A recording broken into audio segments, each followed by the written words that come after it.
session. First order will be tonight our new financial analyst, Nick Gear, will lead us in the Pledge of Allegiance. Will the audience please rise? Will the audience please repeat the Pledge of Allegiance with me? I pledge allegiance to the flag of the United States of America and to the republic for which it stands, one nation, under God, indivisible, with liberty and justice for all. The audience may be seated. Thank you. Thank you, Nick. Welcome aboard. We'll move to communications. Bryce. Thank you, Mayor, Council.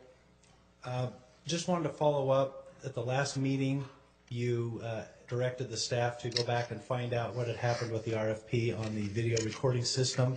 Steve reached out to those contractors. There was a couple of items that kind of were the main theme. One was that the time frame to prepare the RFP was very short, and so if they would have had a little more time, some of them would have been more willing to do that. The other item, excuse me, was that we wrote the RFP so broad that some didn't quite know how to respond to it. So the question at this point in time is we have given you the information from the last RFP we received. What direction do you want to give the staff at this point in time? Do you want us to go back out and rebid again?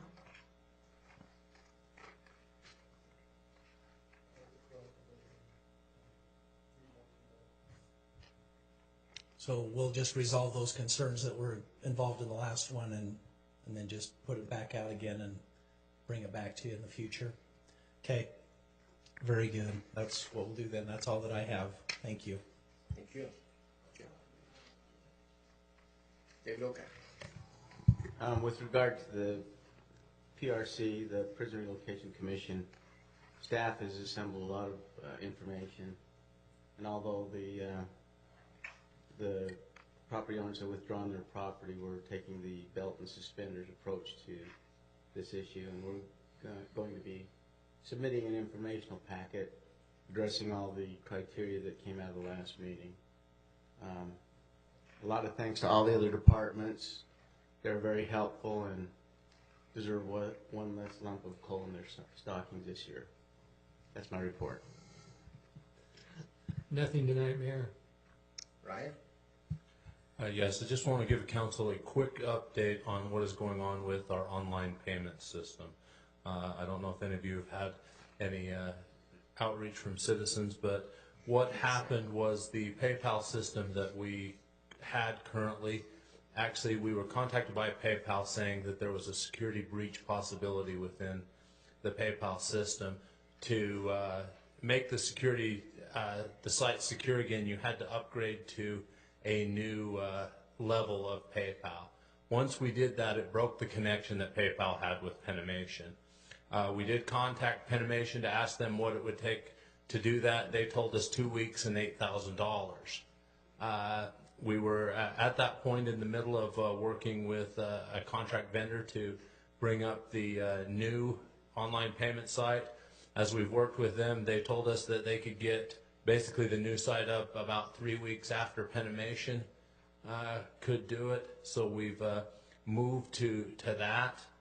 We're shooting for mid-January to have that site up and running, and it will be a more enhanced site which will allow credit cards to actually be stored on it. It'll have the payment card compliance system in place as well, and it will allow for more flexibility in payments by citizens. So we're definitely hoping that everything goes smoothly and we can get that up in mid-January. So thank you. Thank you. Wendell?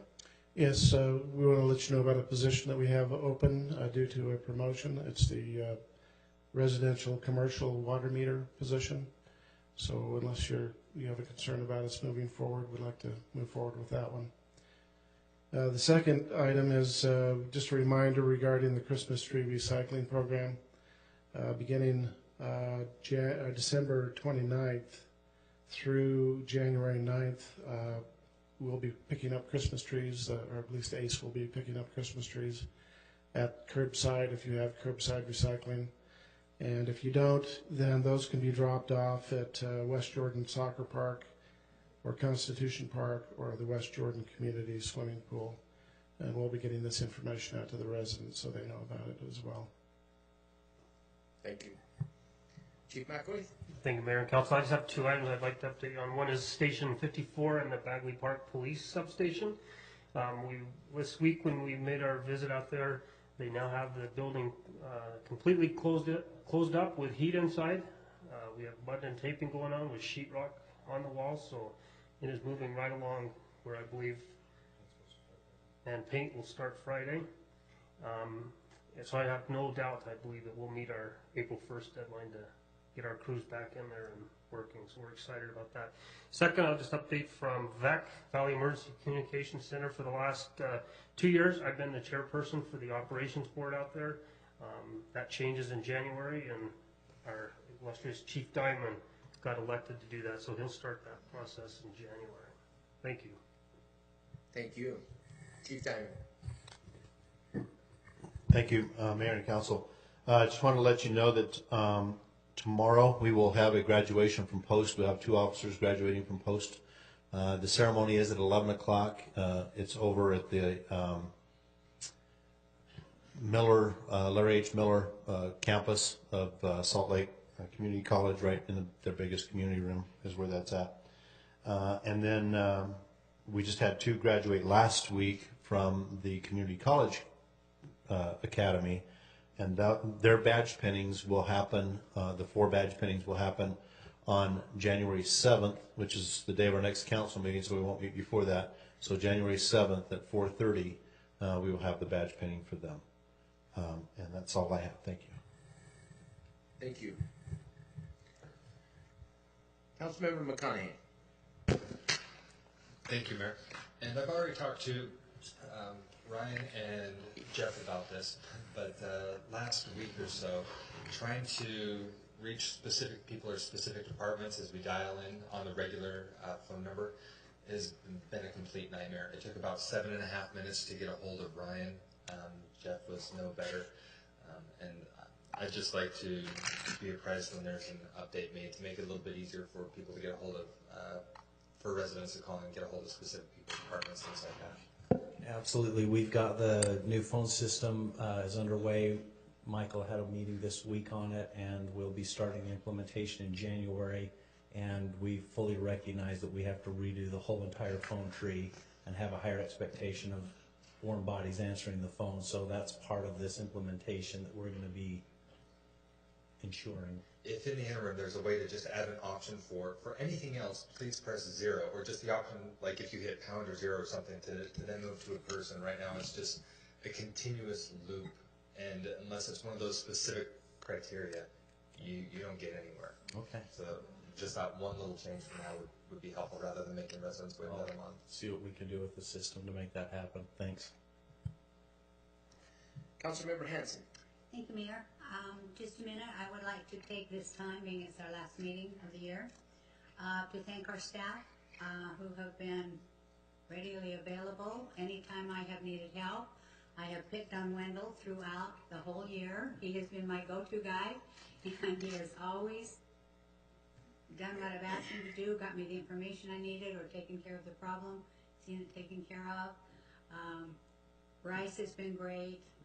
Julie, I just want to thank all of you for the hard work you've done this year, and it has been a more difficult year than we've had in the past, and so I'm really grateful to be working with such a great staff, and I want to thank you and wish you a happy Merry Christmas and a great New Year. Councilmember Hagan. Councilmember Nichols. Thank you, Mayor. I just wanted to briefly talk about the event this last week at the Monday night, and I'm sure you're going to talk about that a little more too, so I'll just be brief. And I just want to let the city know, from my perspective, how proud I am of our city, of our citizenry and getting involved. For those who missed out on Monday evening, that was something, it's unfortunate you missed it. To see a gymnasium full of people, to see the hallways full of people, to see hundreds of people outside, easily 500 to 700 people outside, turned away by our city officials and people who were putting on the event. They also closed the door too. And they said, you can't come in, we're at capacity. And it was an event that it was inspiring. And so I just wanted to thank the community at large for coming out in such a display of support against having a prison in West Jordan. Thank you. Councilmember Southwood. Thank you, Councilman Nichols. You stole my thunder, but that's okay. Along those same lines, I'm very pleased with the team effort that has been displayed across the council, the staff, the community, the folks out in all across the board, the development community, landowners, economic development, everybody who's rallied together to come to fight a cause that's a just cause, and that was just incredible to see that the other night. I gave, at the very end, I gave Bryce a ride to his vehicle, and he says, it's just right there. We go around the corner, he said, well, wait, it's just around that next corner. It's just a little bit, he was parked so far away, it was just, and you couldn't, there's nowhere to park. They turned 500 plus people away, and they just couldn't even get in the doors, and that was spectacular to see. It's encouraging to see a community come together, supporting one another.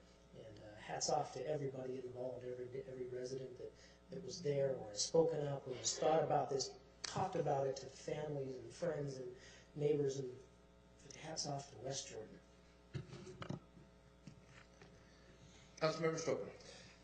Just wish to echo the comments that have been given. Thank you. And I just wanted to, for the record, make sure that I acknowledged everything that's happened on this issue, because it's such a huge issue for our city, and I echo the sentiments about our staff and how everyone's worked together on this, and specifically how the citizens participated in this. To be accurate, I'm going to make sure I hit all the bullet points. The Jones family withdrew their property from consideration. They are no longer willing sellers. You've already stated that announcement that I was lucky enough to announce on Monday night brought a standing ovation from 2,500 that were in attendance there. We also, a fact that we received a letter after a conference call to the executives of Boeing. We received a letter from Boeing supporting our position. The Jordan School District passed a resolution against the prison. South Jordan City passed a resolution, the City Council. Right now we have over 7,300 signatures on the online petition, and that's consistently growing. In an article in yesterday's Salt Lake Tribune, Senator Stevenson, who is the chair of the PRC, said, landowners have offered 3 new promising sites in Tooele. He has forwarded them on to the state's consultants for review. Greg Hughes stated he believes it's time to consider new properties. He found the 6 sites to be less than ideal. He believes the commission ultimately would have rejected the Saratoga Springs and West Jordan sites if the owners hadn't backed out. The commission's next meeting is Monday, and the list of potential sites may face significant shakeup. Even though we are moving in a positive direction and we're excited about that, the fight is not over for West Jordan until we are officially removed from the list of potential sites. We're still encouraging residents to attend the PRC meeting on Monday, contact members of the PRC and their local representatives, sign the online petition. We're working still on I think we finalized this report to be delivered to Friday to the PRC, that will include detailed information why West Jordan does not meet the evaluation criteria, and copies of all the letters that we've received from businesses and development, which grows day by day. So just want to make sure that everyone still knows that we're still continuing to deal with facts. Yes. Just but we missed this one. But yesterday, the county council unanimously passed a resolution opposing the site here in West Jordan too. I just wanted to acknowledge them and thank the county council for their support. I know I forgot to add that to the list, so thanks for. Okay, moving on to citizens' comment. We'll go first with those who have signed up. Alexandra Ebrano.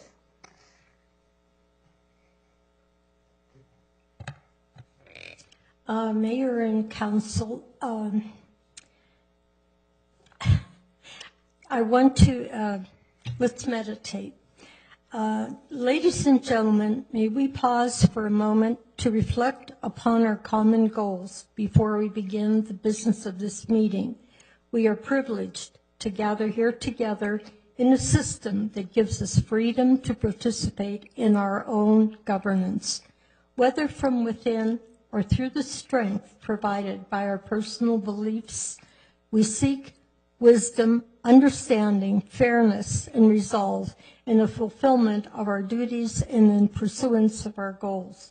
May our differences be respected and our common aspiration of promoting the public good be our guide in carrying out the tasks we are about to undertake. Thank you. I just want to thank the mayor and everybody else for all the effort about anti-West Jordan prison thing. I just want to make one short comment. I tried to get a hold of Representative Hughes. The phone number that's with the state, I called it, and a lady answered, would not take my message to give to Hughes. So I called her back, and she knew it was me, so she put me on remote, and I said, have Representative Hughes change the phone number then, give the different number.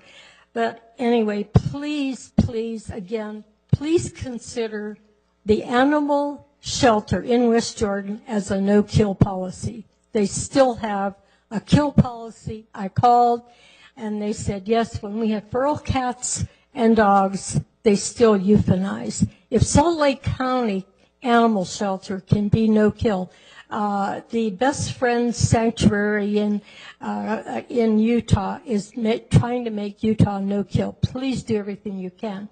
And I just want to praise West Jordan Police. Last night was probably one of the most scariest moments of my life. I looked out my window, I see a police car with the lights on. I look out my front door, there's another police car, all over. I called my neighbors, I said, are you okay? They said yes. The police were looking for somebody. They came to the doors and they said, everybody, turn off your lights and do not go out to turn off your lights. It was unbelievable. At 11 o'clock, they knocked on my door. I about went through the roof because I live alone. I thought whoever they were looking for was knocking at my door.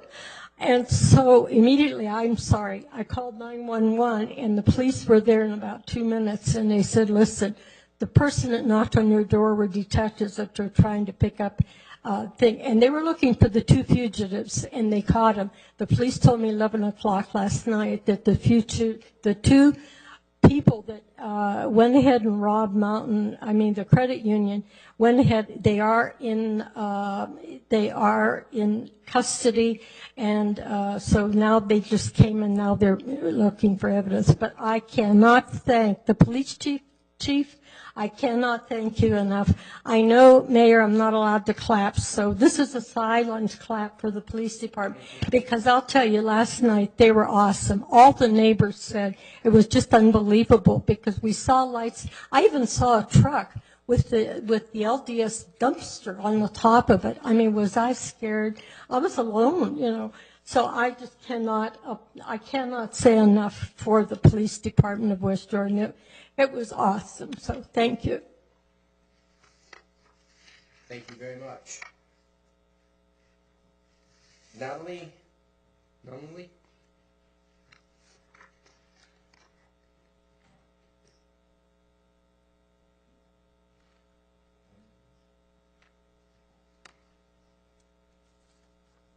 Good evening, Mayor and Council.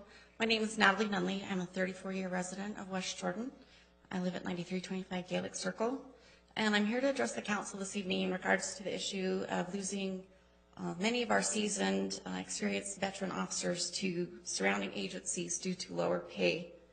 I've learned that West Jordan has lost approximately 8 officers in the past 6 months. I realized that the council did approve just a few months ago a pay raise, but it mainly addressed sergeant and lieutenant's pay, and some officers were making more than sergeants. And that was great. Really appreciate that. That's a great step in the right direction. I also confirmed, it didn't seem to address the issue of the midline officers, those with 4 to 10 years experience, who are and have been stagnant as far as their pay for quite some time. We just had 2 officers that are going to leave to Cottonwood Heights PD. One had 10 years experience, the other one had 5 years experience. And apparently 2 have left for West Valley PD who both had at least 4 years of experience. We had another one with 4 years of experience leave for a $6 an hour pay raise to Salt Lake City PD in September. I also confirmed today that we're losing another officer with 8 years experience to Salt Lake PD for an $8 an hour raise. Obviously Salt Lake City PD, West Valley PD, and Cottonwood Heights PD are actively recruiting and getting our seasoned, well-trained officers. They and their leaders have realized the importance of having a well-trained, experienced, and seasoned police force and willing to pay for it. They're actively recruiting officers from our department, even to the point of making personal phone calls to our officers. I'm hearing that we probably will lose at least 3 more in February when Salt Lake City does a major hiring of 30-plus officers, and giving lateral transfers with significant raises. This is extremely concerning to me, and I hope it is to you, and we've got to stop the hemorrhaging now and potential problems. By losing each of these seasoned officers, we're basically giving away over $100,000 per officer lost in the form of hiring, background checks, and training. Sandy City Police is having the same issues as well as South Jordan. It's not just us. I know that Sandy Police has lost 15 since May, so they're a little worse off than us. And apparently they have given some bonuses to hopefully make up for their lower pay scales, and giving bonuses again in May that will be equal to the ones they gave a few weeks ago. They're trying to retain their officers as well. I just urge you to do whatever it takes to try to get this remedied now. We don't want West Jordan to be left with a force of rookie officers. We don't want to be a stepping stone agency or a training ground for surrounding agencies. It is also a liability issue to have inexperienced officers with the threat of higher amount of lawsuits due to mistakes and the potential of officers getting hurt or public getting hurt. I appreciate your time, appreciate everything you do, and hopefully you'll take this into consideration. Thank you. Thank you. Just to make it clear, we are researching everything within our power to remedy what we can. Thank you for bringing that to the attention. Anyone else from the audience who wish to address the council on any issue that... Seeing none, we'll close the citizens' comment portion and move to consent. No one has stated to me that they wanted anything pulled, so a motion would be in order. Councilmember Nichols. Thank you, Mayor. I'll move that we approve consent items A through I. We have a motion by Councilmember Nichols and a second by Councilmember Hanson. Discussion to the motion? Seeing none, let's vote. Councilmember Stoker? Yes. Councilmember Southworth? Aye. Mayor Rawl? Yes. Councilmember Nichols? Yes.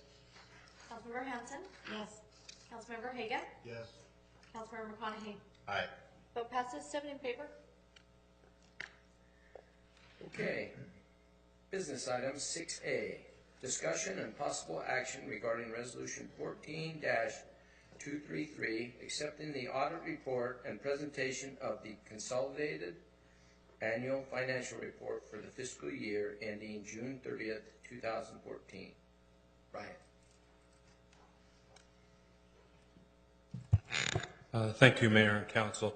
I just want to start out by thanking all of those who have had hand in putting this report together. This is a huge report that we have to put together every year, and it takes the cooperation of almost every department within the city. We have to work with Wendell and the Public Works Department to get all the capital project stuff, the inventory, the fixed assets put together. We work a lot with the Attorney's Office on the risk management side of things. Dave Clements works very hard on the land changes throughout the year, and of course we have some other reports we have to get from them. Within development, we work a lot with Chuck Tarver as far as the Community Development Block Grant. With Human Resources, as far as payroll and benefits, we have to coordinate with them and get everything there. We also work with both police and fire. They have several grants that we have to do reports for, both federally and state. So we appreciate all that they do for us as we go along, and of course we appreciate our auditors, which is the firm of Kennington Christensen, that do a wonderful job for us in helping us move forward. And of course I would be in big trouble if I didn't recognize my own staff and the hard work they had. Jeff Stanford, Dave Zobel, Larry Montgomery, Eric Okerlund, Paul Wellington, and Georgia Burke. They do a wonderful job, and this is a great endeavor. And I know we have some new council people, so I wanted to quickly just share with you the timeline and the challenges that we had this year in putting this together. Normally, we don't stop paying invoices until the end of August for the year end, June 30th. We have invoices coming in. We really can't start a lot of our closing stuff until we have those final invoices. Sometimes even a $200 change can affect 5 or 6 different areas as we go through. So the communication on that is important. Of course, the challenge this year was in mid-September. We started training and went live on the Munis system on October 1, and it took the very same people who normally put that CAFR together were the ones who were helping us to implement that system. So we spent nearly a month simply doing Munis and not able to do the closing. And we actually appreciate our auditors this year. They came later than they definitely wanted to help us out. And they worked with us from the end of October to the end of November trying to get everything done. And of course, even in that time period, we had some Munis training that we had to, so we were having half staff working with auditors, half working with them. So it was a great challenge for us as we went through, and this is part of the reason why we were, a little later than last year in getting the CAFR out to you guys. So we appreciate your patience as we've gone through this. And of course, just to let you know, we aren't done once this meeting is adjourned here. We do still have a number of reports that need to be uploaded to both the state website and federal websites, and we have our people in position to get those done and uploaded before the December 31st deadline. Those will all be up there, and of course those certifications will be made by myself and our interim city manager, Bryce Hatterley, as part of that. So all of that is in place. I will be here after I turn the time over to our auditor to answer any questions that you have after his presentation. But at this time, I will turn the time over to Marcus Arbuckle, who's a partner with Kennington Christensen, to walk you through the results of our annual audit.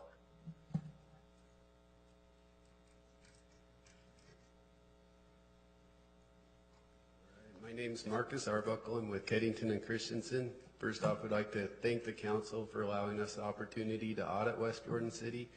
And to let you know, as you review the reports that we've issued, as you review the findings, if you have questions, feel free to give us a call or email us, and we'd love to help you out with that.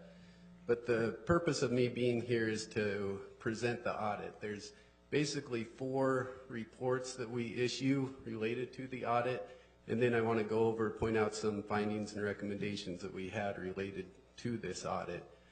Audit standards require us to report several items to governance. We consider the City Council to be governance over West Jordan City.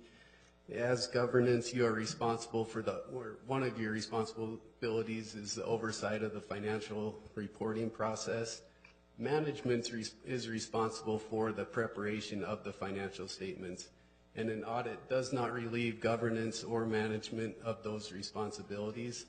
as auditors, we're responsible to plan and perform an audit in accordance with generally accepted auditing standards to be able to gain reasonable assurance that these financial statements are free of material misstatement.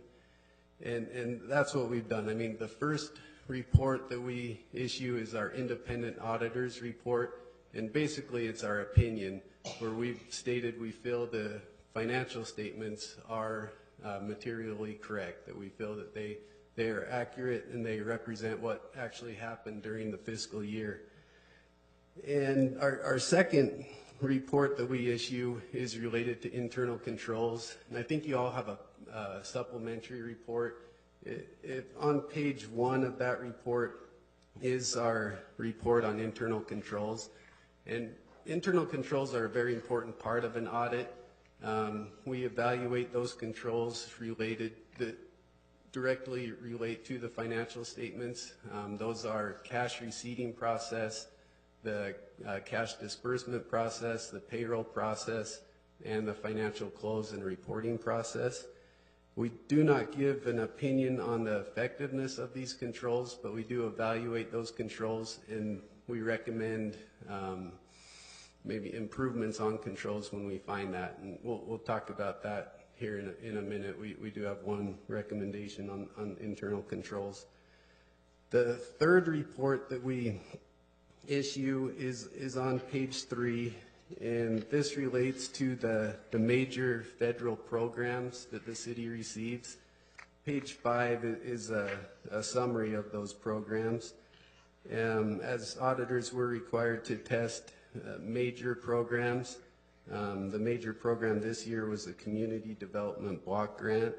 And what we do to test this grant, I mean, every grant has several requirements that you need to follow. So we test all those requirements and make sure the city's in compliance.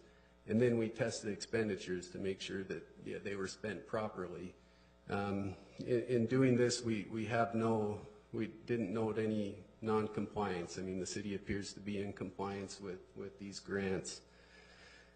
The fourth report that we issue, there's really 2 parts to it, but there's the testing of state compliance requirements, where we go through areas like cash management, budget requirements, fund balance, URS compliance requirements. I mean, there's several areas of compliance that we go through to ensure the city's in compliant with state code.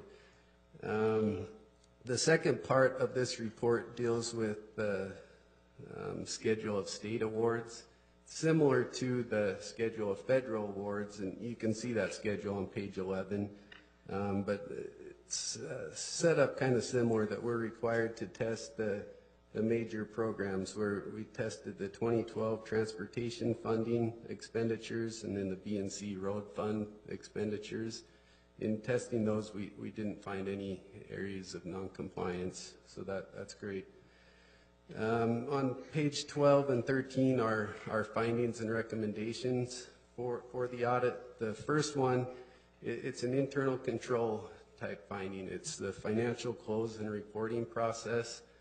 That as we're going, I mean, like Ryan talked about, I mean, there were several items that kind of slowed things up, but the process of this closing process, I mean, we found that some areas weren't being reviewed properly, and so there were several errors that we found. Also, we just recommend these reporting requirements need to be done in a more timely manner. I mean, I know the Tyler system was tough to get around. When we were here, I mean, it seemed like half the time they had to be in training because the Tyler people would fly in from out of town, and so there's a lot to work around. But I mean, the best finance departments out there that I see, they have a schedule that every employee basically has a check mark, that these are the responsibilities they have to do on a monthly basis, a quarterly basis, a yearly basis, and then there's a person to review every one of those areas. And so it just encouraged the city maybe to tighten those controls on getting the financial close and reporting process down a little bit better. The second area is expenditures in excess of budget. That in the Craft-Made SID fund and the City Capital Support Fund, we noticed there were expenditures which were over budget, and that's out of compliance. So we just recommend that you watch those budgets and amend those budgets at year end to so you're not overspent in any fund. The third item is the Open and Public Meetings Act. This says that once meeting minutes are approved, the city has 3 days to upload those to the Utah Public Notice website. And the ones that we tested, we found that it wasn't done within 3 days, and so we just point that out, that that's a compliance item that should be followed. Also, another part with the audit is we take fraud procedures very seriously. We go through all the journal entries, scan through them. We go around to several different employees asking them if they're aware of any fraud or if they're have heard of any. We have meetings about it. We discuss what are the high-risk areas, and I'm glad to report that we didn't find any instances of fraud during the audit. We didn't have any disagreements with management. I mean, things went well from that side, but just like to thank Ryan and Bryce and the finance department for all the work that they've done to help us complete this audit. But are there any questions related to any of these reports or to the findings that we've talked about? Questions from council? Doesn't look like it, Marcus. Okay, well, thank you. Thank you very much. I always enjoy seeing you. You know, I always have questions typically. So. Yeah, feel free to give us a call or email us. I don't mind. So, I like meeting with you. Thank you.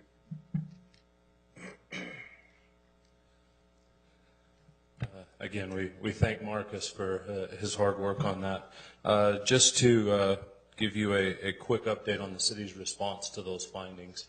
The first finding, even before the audit started, we realized this. This is part of the reason we came to you months ago to ask for some help in getting some consulting from our auditors to help us set up these monthly, quarterly, and yearly checklists for us. We are in the process of doing that. In fact, Marcus and I have already tentatively scheduled to meet in January to begin that process. So we will begin that process very quickly, as well as the Munis system will not allow us to post anything now without some kind of review as we do that. To address the second part on the budget, the reason why the capital support was over budget was the refunding of the GO bond. We simply forgot to come back and get council's approval to have that expenditure. The effect to the fund was a zero effect because we brought revenue and expense in, so the effect to the fund overall was zero, but we did not have the proper budgetary to cover the expenditure which occurred. It is also very similar on the Craft-Made SID. That was a developer reimbursement as part of the Craft-Made project that came from water. Those were paid, but had to be paid through the Craft-Made SID. So again, a revenue came in and expense went out, so the total effect to the budget was zero, even though we didn't have do a budgetary increase to the expenditure side of things. And that's where that finding came in. And of course, I'll just address for Melanie her little thing. She actually posts the link to our minutes on the state website, so that is there all the time, even if she doesn't upload those minutes to the thing. The public has access to those minutes almost instantaneously. So we will address those needs as we go along. So, do you have any other questions for me? Questions from council? Seeing none, looks like you're done. Thanks. Council? Councilmember Hagan. So, this is 134 pages, and pretty good work, I have to say. It's not perfect, of course. You know, there's some crunches I think Ryan still has to do, but I wanted to bring out some good notes, and that is West Jordan, our sales tax figures are 5% over last year. That shows that our economy's growing, and this, I know how to say this now, the capper tells us. Other statistics we've learned is, we're below, last year we were above our, what they call our fund balance, which is our savings account. It's another way of saying it, and very clear where we are this year. I appreciate that, Ryan. And I had time to talk with Ryan today about a lot of my other questions I have on here, and I appreciate that time, and I think it's a good capper. And that means, we probably should define what capper means, but thanks for your hard work, Ryan. Thanks, Mayor. Councilmember Nichols, Just a motion if there's no other comments. please. I move to approve resolution 14-233. Second? Motion by Councilmember Nichols and a second by Councilmember Southworth. Discussion to that motion? Seeing none. Councilmember Haga? Yes. Councilmember Stoker? Yes. Councilmember McConaughey? Aye. Councilmember Southworth? Aye. Councilmember Nichols? Yes. Mayor Rowe? Yes. Councilmember Hanson? Yes. Vote passes 7 in favor. Item 6B, discussion and possible action regarding resolution 14-234, recommendation from Hanson, Allen, and Luce regarding the city's water conservation plan update. Rice. Mayor, Council, I'd like to thank Steve Glane for overseeing this project, and Wendell and Public Works assistance in this. Are there any questions that you have regarding this document and resolution regarding it? If so, we'd invite Steve up, but if not, we'll allow you to take action if you choose. Any questions? Okay.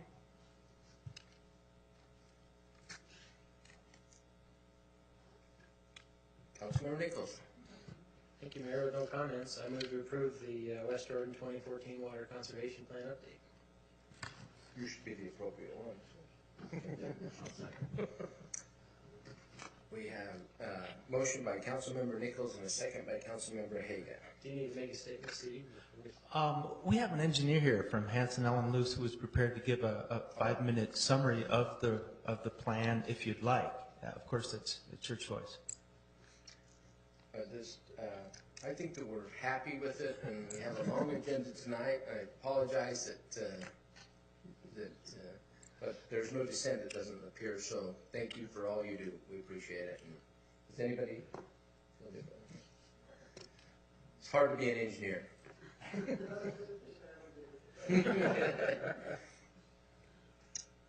Discussion of the motion.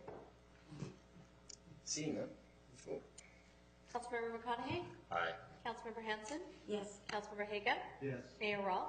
Yes. Councilmember Southworth? Aye. Councilmember Stoker? Yes. Councilmember Nichols? Yes. Vote passes 7 in favor.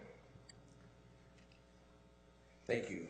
Item 6C, discussion and possible action regarding resolution 14-235, authorizing the mayor to execute the statewide utility license agreement with UDOT, requiring the city to obtain permits for operating, constructing, and maintaining utility lines and related facilities within the state highway rights of way within West Jordan.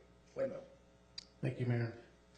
In 2002, January of 2002, the city signed a statewide utility agreement with the Utah Department of Transportation. That agreement allowed us to operate, construct, and maintain city utilities in state rights of way through a permit process. And in January of this year, we received a letter from UDOT terminating the 2002 agreement and requesting, or now that we understand, requiring that we sign the new agreement as it stands. Staff reviewed the agreement. The new agreement, we had a number of concerns about the new agreement. First of all, it was a retroactive agreement which could change conditions of existing permits and some of conditions related to our existing utilities. We also wanted to see some reasonableness requirements put into the permit. sometimes, well, a number of times, UDOT requires certain types of construction that are simply more expensive than they need to be. They really don't seem to be too concerned about that, and so they put, for instance, they require that we bore in certain areas where we could open cut trenches, which is a lot less expensive for the city. And then there's also issues related to traffic control that they place on us, which we don't think are reasonable at some points. And we wanted to address that in the agreement. The city, we also requested that the city should not carry liability insurance for our contractors, but require that our contractors carry insurance which met their requirements. And that any applicable statute or administrative rules should be enforced separately, not incorporated as a term of the agreement. After a lengthy process, as I mentioned, we got this in January of this year. We've been discussing our concerns with them ever since that time. And even though we originally thought that there was an ability to negotiate with them, they finally came back to us recently and basically indicated that the agreement they have asked us to sign is a template agreement, which they indicate they use with all other cities in the state. The second is that since it's widely used, that it's unlikely that any further negotiations with UDOT would address the city's concerns. And last of all, that if the city did not sign the template agreement as it was presented, no further UDOT permits would be issued to the city for work that we wanted to do in state rights of way. Staff doesn't have a recommendation for you this evening, but we do have two options. You can accept that the city needs to sign the agreement as presented in order to do work in UDOT rights of way, but indicate to UDOT that you do so under duress. And second, you can deny UDOT's request for the city to sign the agreement as it presently stands. I'd be glad to answer any questions that you have. Council members? So, please. You know, I agree with some of Wendell's concerns here regarding existing permits and some of the other, he brought up like several items, and I agree with those items. UDOT can be difficult to negotiate with because they can play that card that they use the same permit for everybody. So I like the recommendation that Wendell gives that we move forward with this. I don't think we want to put the city at risk or harm any future projects by not signing, but that we do state that we're signing it under duress. I think that sends a message that we don't appreciate the strong arm tactics that they're trying to leverage on us.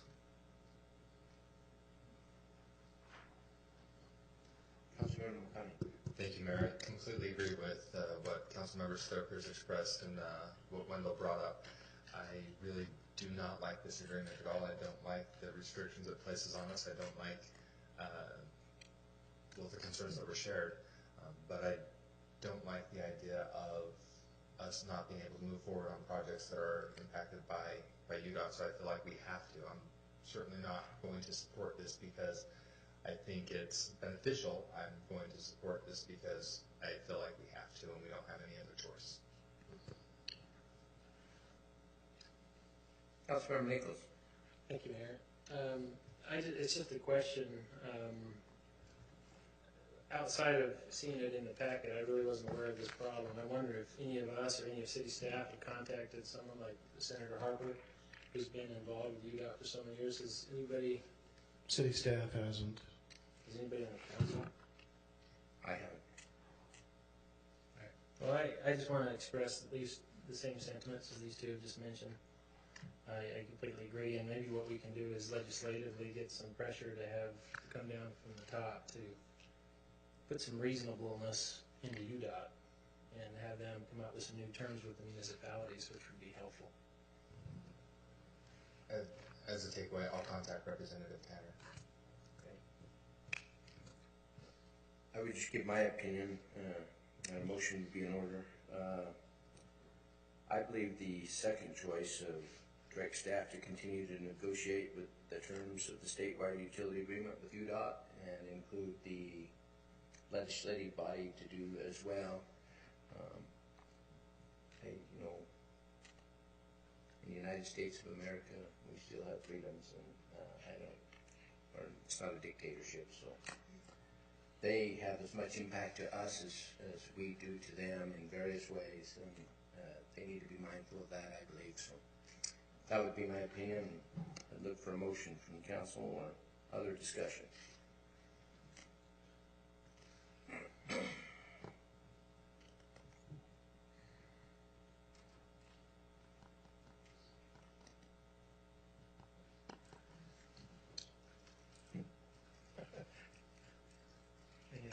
Consensus, I think that sounds, is that good? Councilmember Nichols.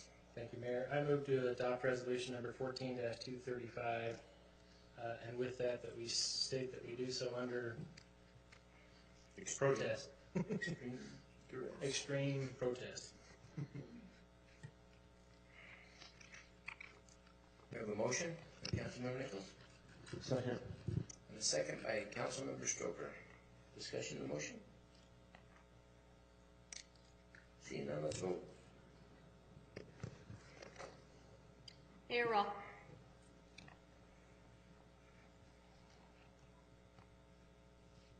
Yes. Councilmember Haga. Yes. Councilmember Stoker. Yes. Councilmember Nichols. Yes. Councilmember McConaughey. Aye. Councilmember Hanson. Yes. Councilmember Southworth. No, Vote passes 6-1 in favor. just in case. Okay. Business item 60, discussion and possible action regarding resolution 14-236, authorizing staff to submit the West Jordan Road transfer evaluation to UDOT for further processing along with the particular option as outlined in the staff report. Wayne.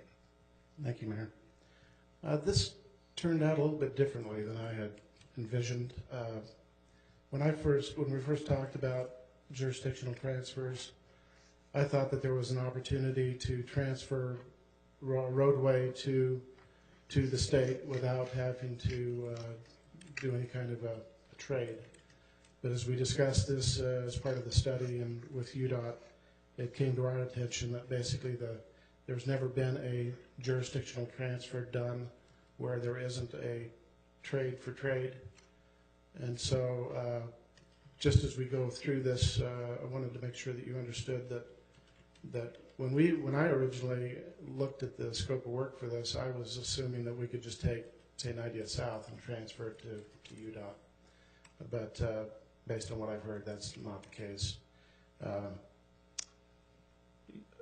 The council had approved that we move forward with a study that would analyze whether we could which roadways we could transfer and which ones are eligible for transfer. The study that was conducted by Horrocks engineers. It was conducted according to state code, which identifies what requirements a roadway must meet in order to be a state road. Based upon this analysis, the study recommends that first, that UDOT take over ownership and maintenance of 90th South from Redwood Road to 5600 West. The idea here was that 90th South provides a better connection between I-15 and Bangor Highway and the Mountain View corridor. The second was that it was recommended that the city take over ownership and maintain what's called SR 48, which is 78 South and New Bingham Highway, which is from Redwood Road to 5600 West. That is, the first one is the blue line, 90th South, from Redwood out to Mountain View corridor, or SR 111 actually. And the red line is what is called SR 48, the state road. The study also determined that 78 South from New Bingham Highway to SR 111, which is this piece here, did not meet the state code requirement for being a state highway, and it was excluded from further evaluation and discussion of a transfer. As I mentioned, as we discussed, we met with the Utah Region 2 staff, the director and his staff, and as I indicated, they indicated that no jurisdictional transfer has ever been allowed, which just allows a city to transfer a roadway to the state. It always has to be combined with a subsequent transfer to the city or to the entity.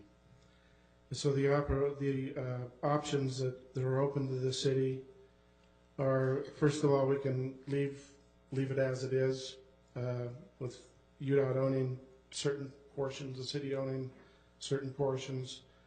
Or the first option, the second option is for West Jordan could request an exchange of ownership of 90th South from Redwood to 5600 West from UDOT to the city. I'm sorry, from UDOT. I'm sorry, 90th South. We could request that this be transferred to UDOT and that this piece here be transferred to the city.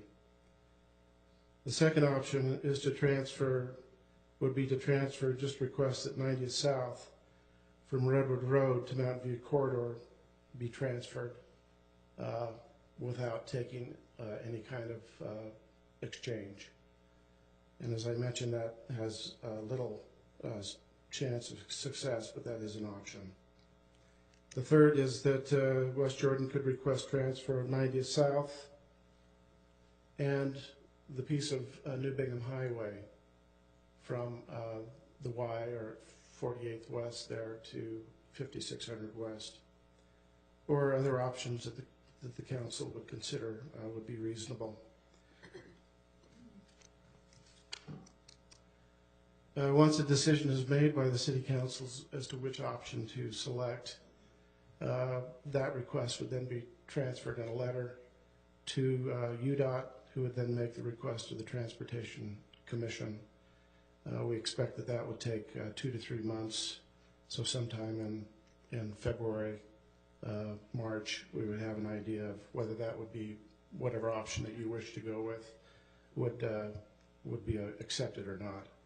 Staff's recommendation, based upon discussions with everybody, is that if you do want to move forward with a jurisdictional transfer, that we look at transferring all of 90th South to UDOT, and that we accept responsibility for SR 48 from Redwood to 5600 West. We do have Tracy Conti here in the audience this evening. He can help answer any questions that you might have. Questions from council?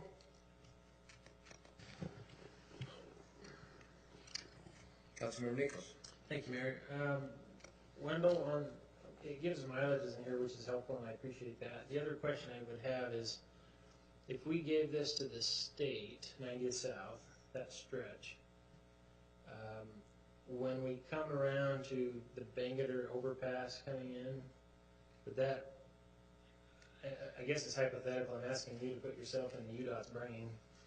Will they dictate that intersection, what happens? Like, can they close it down without coordinating with us, or would you anticipate them collaborating with us like they did on 78 South, because we were all kind of partly vested with us having part of 78 South? I would imagine that they have a new director. I think that he's been a lot more willing to talk with us and help us, talk with us about things. So I would think that he would be willing to work with us. All right, very good. I mean, that's just my concern. I would hate to have them come in and just shut down our intersection and just say, yeah, we get it done in 4 months if we totally shut it down. He's been more willing to listen to us. Okay, thank you. Other questions from council? When, please. I'm kind of rubs me a little wrong that I mean, both of the roads, 78th and 90th, should both be UDOT roads. And, you know, if they're looking to trade rather than just accepting responsibility for super roads like those, then, you know, I'm more inclined to just give them 90th south from Redwood to Bangerter, and then take New Bingham Highway from 40th west to 5600 west, just to try to keep that, because 90th south from Bangerter to 56 is mostly a residential, or runs through residential neighborhoods for the most part. And then I know they want to de-emphasize New Bingham Highway, and it kind of concerns me a little bit about the intersection of Bangerter and 78th, with them kind of trying, right now they control that intersection in all directions. If we were to take 78th south from them at that intersection, it would still control the intersection. We just wouldn't have the same rights to that. And so right now I would like to just turn the road over to them, but I know that they really don't want to do that. I've seen how they've acted in the past. But if there's a way we could just surrender 90th from Redwood to Bangerter, or Redwood to 40th, however the mileage works out, and then accept responsibility for New Bingham between 40th and 56, I would much prefer those pieces. So we can at least keep 78 south from Redwood to 40th in the state hands, with all of that other stuff going on. I think ultimately, I think there's going to be a great cause to make 78 south a state road. And I don't want to remove that argument by taking all of 78 south and New Bingham Highway away from the state. So just be clear, you don't like the verbiage of 3? Yeah, I don't like any of the options that are presented in the staff report. I would rather just trade 90th between Redwood and Bangerter for New Bingham Highway between 40th and 56th. So we can keep the 78 south between Redwood and Bangerter in the hands of the state, and then 90th south between Bangerter and 5600 west, because it's mostly residential neighborhoods, can maintain in state or in city control and doesn't feel like a highway. Wendell, you stated that you didn't believe that the other options would be, other than the one, would be amenable to the state. Is that your opinion?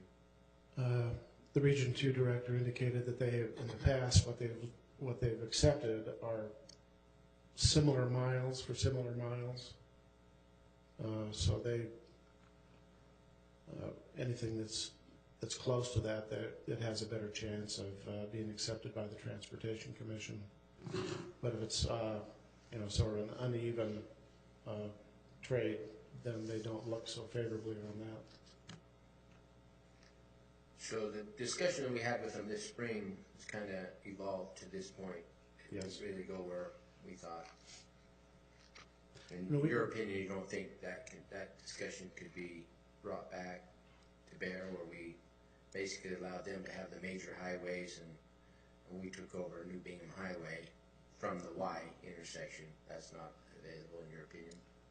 I think we could make a proposal to them and see if they accept it. If they don't accept it, then we could try something that is more in line with what they've told us that the Transportation Commission has accepted in the past. I don't think that would hurt. Yeah, it's just because of our discussion between the council. That's what we were trying to do is we have sections that they own, we own on both streets. They're more well equipped to manage the major highways, and we would be where New Bingham comes off. It's more of a collector road than a major highway now. I still think we should see if we can have that discussion again, because I thought they were pretty favorable that if we corrected that area of 90th, and just with their contracting and maintenance, I think they're better suited to I mean, I'm happy to believe now that 90th will go all the way to U111 in the very near future, and that'll be a major intersection again, so we'll have to be working with them, for their construction standards. That would be my opinion. Maybe we could just try and float that one more time. I just think that eventually they're going to get beyond our capabilities to maintain because of the traffic arms. As the roads are, the roads aren't connected, but since Mountain View Corridor is now there is going to be a lot more traffic there. There's going to be a lot more maintenance to be done on 90th South. There's more liability for the city with the increased traffic. I think certainly 90th South should go to UDOT. Please come up. I'm Tracy Conti. I'm not getting off as easy as the other engineer. But one thing that Wendell didn't mention is there is a cost component of this. And initially in the study, because the city would be picking up more surface areas, we call them lane miles, there's a negotiation of cost. And right now there's more lane miles coming to the city than giving away. So there would be a financial reimbursement from UDOT as part of this agreement too. And that's part of the negotiation that Wendell would enter into it. And as far as 7800 South, right now, if the city, it would be, I don't know, 7800 South is a major road. We know it's going to get more major. Going to WFRC, one of the biggest criteria is it needs to be a principal arterial, similar to what 90th South is. Working with WFRC to get that classified as a principal arterial would lend itself to then becoming, more attractive and something that could go to UDOT as well. So you think maybe the future would be better, is that your opinion, for 78?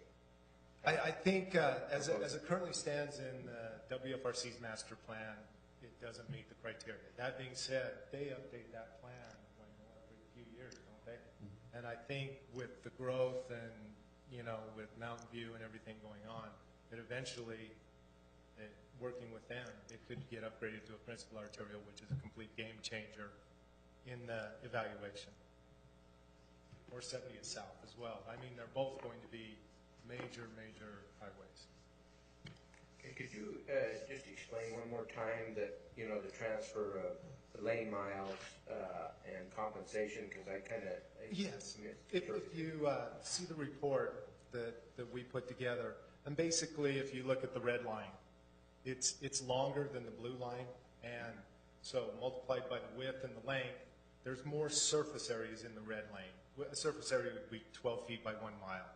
And so the way we looked at it was 10-year maintenance costs, and it's roughly $3,000 a year to maintain 1 mile by 12 feet. So that's the difference, and I want to say the number was in the $120,000 to $130,000 range in favor of the city coming from UDOT with that evaluation. Thank you. Questions?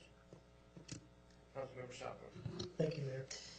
It's kind of putting you on the spot here, but as Councilman Stoker and I think Mayor Rolfe we're talking about here, if you took just the red leg that separates from the yellow, so which is just New Bingham Highway. Just New Bingham. If you consider just that, what kind of deficit would you estimate we might be in as far as the trade for the blue? We'd be well under. It would probably be, probably in the 50, 60,000. We could calculate that very quickly. I think UDOT, based on my experience, they would want to end it at Bangor on the east side, simply because it intersects with another state road. Sure. Instead of 40th West, the Wyatt by the airport. So hypothetically, if you were to go back to Bangor and say Bangor through all of New Bingham up to Mountain View or whatever, where it terminates at 56th, so you could reasonably maybe make a case it would be pretty close to trade for that 90th South. Maybe we'd have to pay a little bit. And as Wendell was saying, the negotiations with the UDOT region director are very open. That 130,000 is just a starting point. Sure. He could just say, let's call it even. Right. he has that ability. The legislature, I don't know how many years ago, they set up a pot of money strictly for jurisdictional transfer. And so that's to use for UDOT to pay cities and to collect money as well. Okay, thank you. My recommendation would be to allow our engineering staff to work with UDOT, and they're the experts. I think that we can come to an agreement, at least for now, that meets both of our benefit, and then as 78th and 90th develop in the very near future, as I see they will be, maybe we can look at doing something different then. I mean, maybe we can do it now too, but I think our experts need to have the ability to negotiate. I'd like to see somebody make a motion to that effect.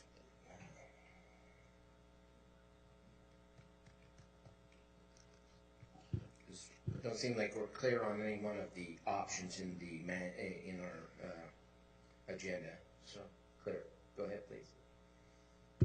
I make a motion that we accept as a jurisdictional transfer New Bingham Highway between 5600 West and Bangerter Highway, leaving SR 48 between Redwood Road and Bangerter Highway in state control, and then turn as much lane miles as we possibly can of 90th south from Redwood westward as possible to be able to effectuate the transfer.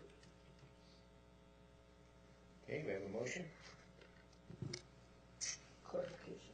Yes. Would that, I guess, implied in that is that there may be some sort of monetary compensation to UDOT. Does that anticipate that in your motion? Right. You know, and I don't know how much monetary change or what they're going to agree to, or how the lane miles work out, because I know New Bingham Highway can be a wide road in certain parts. But I think we're willing to take New Bingham Highway from 5600 West to Bangerter, and then give them as much 90th south as we possibly can from Redwood westward. Second. We have a motion by Councilmember Stoker and a second by Councilmember Southworth. Discussion to the motion? Yes, Councilmember Nichols. Yeah, thank you, Mayor. I'm thinking out loud, I'm wondering if it would be to our betterment to, I want to trade as much of 90 South as we can. I like the motion for that effect. But at the same time, if we work on the Wasatch Front Regional Council, if we just give them half of that right now, say Redwood to Bangerter, then later we basically, through the Wasatch Front Regional Council, can convince them to upgrade it. Maybe you don't end up just taking it, maybe. Well, and that's one of the. But I just don't want to give them too much, because then we took on too much, if that makes sense. Right, and I don't think the city should take on too much. The whole thought process there is if we leave enough of 78th in state control, and we leave enough in 90th in state control, when we do make them principal arterials, I think we have a stronger case for turning more of 78th and 90th over to the state in the future. Okay. Any other questions? Would you just restate exactly then? Okay. That we're willing to surrender New Bingham Highway or SR 48 from 5600 West to Bangerter Highway. So really the red line there. We'll take the responsibilities of that, and that we surrender to UDOT 90th South as much as we can negotiate from Redwood Road, where they currently end their maintenance, westward as far as we can go, so that the lane miles match up and the however the dollar amount works out, how much they're willing to negotiate. I don't know if they're willing to take 90th to Bangerter, or take 90th to 40th or 48th, however the lane miles work out. For an equal value share. Right. Or whatever they're willing to negotiate. Yeah. Okay. We have a motion and a second. Let's vote. Councilmember Southworth? Aye. Councilmember McConaughey? Aye. Councilmember Hanson? Yes. Councilmember Stoker? Yes. Councilmember Hagan? Yes. Councilmember Nichols? Yes. Mayor Roll. Yes. Vote passes 7 in favor. Item 6E, discussion regarding the facility use policy and possible code changes for the facility and parks usage. Bryce. Well, Mayor and Council, I'll apologize in my effort to keep this meeting moving along and streamlined. Sometimes I kind of run over our staff that has obviously prepared a lot, so we'll find that balance here. Julie is prepared to discuss any questions that you have with the use policy. We're just wanting to get any clarifications or questions out of the way to move towards this. And this is after working with all of the athletic different types of sports to make sure we've met their needs. And there was a lot of concessions between each other during this last spring when there was some challenges. And by adopting this, this will help staff to say, no, you agreed to this, live with it. So any questions, we'll direct to Julie. Questions for Julie? Councilmember Hagan. Thanks for your work on this. Could you just summarize the priority as far as in the ordinance? In the scheduling? Yeah. What we want to do is we actually want to look at the highest priority of West Jordan residents. So the group that has the highest percentage of kids on their teams would be scheduled first. Whoever has the second highest would be scheduled second. No discussion? Yes.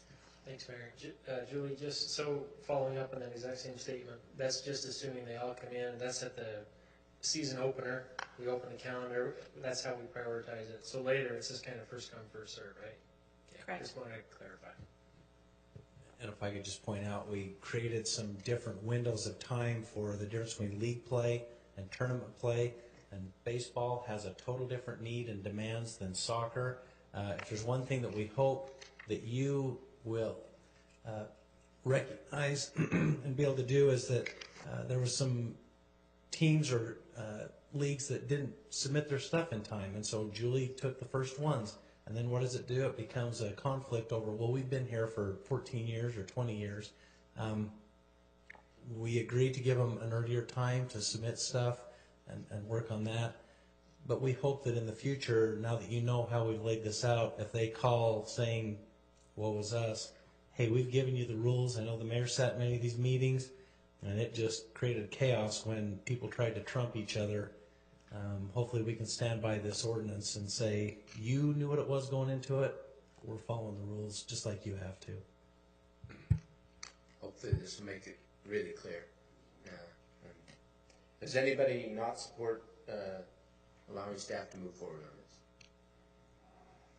Well, if there's no other questions or changes, we'll go ahead and bring this back, possibly for consent. Okay. Yes, Councilmember McConaughey? Thank you, Mayor. The one thing I would like to see is kind of the strike-through comparison so we can see what the exact changes are. The summarization up top is good, but I'd still like to see what specific changes are made to the verbiage. I mean, there's some things in here like the section that requires minimum 2 weeks notice for a reservation. Without having to go back in the code and compare that on my own, I'd like to kind of see the strike-through. Because there's a few minor things like that I would question. So. Do you want to see that with the next staff report or just email to council prior to? Either. Okay. Yeah, I think you can just do it in the staff report and it still could be a consent item. I assume that you're on the next one as well? I'm going to be up here for a bit. Okay. So this is item 6F, discussion on possible direction regarding the 2015 event schedule. What we want to do, council, is just bring to you the list of events and possible events and to see which ones that the city wants to support this year and move forward on. We do have a couple of events that have come up over the years that are sponsored by other people, like the Get Into the River Festival, and they want to turn it over to local municipalities to keep it going and be a part of. The other one in here that you'll look at, we'll go through in a second, is the 4th of July and the residents calling, asking for Carnival to come back, and several carnivals asking if we would consider that again. So I've tried to just kind of give you a quick synopsis of each event, and then we can quickly go through them and just tell me yes or no, if you'd like to do those. We have Meet the City coming up March 4th. It's just an open house for the city. It does take quite a bit of staff time, but we do get a lot of scouts, and we do get some residents that get help, during that time. So if that's something we want to continue, Are we gonna go each one by, is we that how can you do it want? however you like. Yeah, if we could just talk, just one by one, we'll take them and give you direction if you don't mind. That'd be great. I think it's really good, but I think there was a lot of expense to it compared to the amount of residents that actually attended last year, so I'd like somebody to weigh in, please. Mayor, that's kind of my sentiment too. I think it's a great opportunity, but I would just throw that back out to our staff. I have my own opinions because I was there helping out with some of the things, and that's kind of what I came away with, but I would throw that out if that's kind of the same conclusion, that maybe the expense outweighed the benefit. Are there other ways we could do this, incorporate this type of event into some other, piggyback on another event, maybe to get, I don't know. Or maybe Meet the City becomes part of what we do, and we partner with the library every year. We kind of do that anyway, it's Meet the City. So do we need to have a separate Meet the City? Can't we do it all at once, I guess is what I would suggest. Councilmember McConaughey. Thank you, Mayor. I very much like the Meet the City event. However, I think its current timing is too early in the year. I think the earliness of the sun going down and usually cold weather prevents people from coming out. I think we could get better attendance to that if we were to do it in conjunction with like moving the park type thing and have that at Veterans Memorial and kind of piggyback that way. I'd still like to do it, but I think the timing should be changed.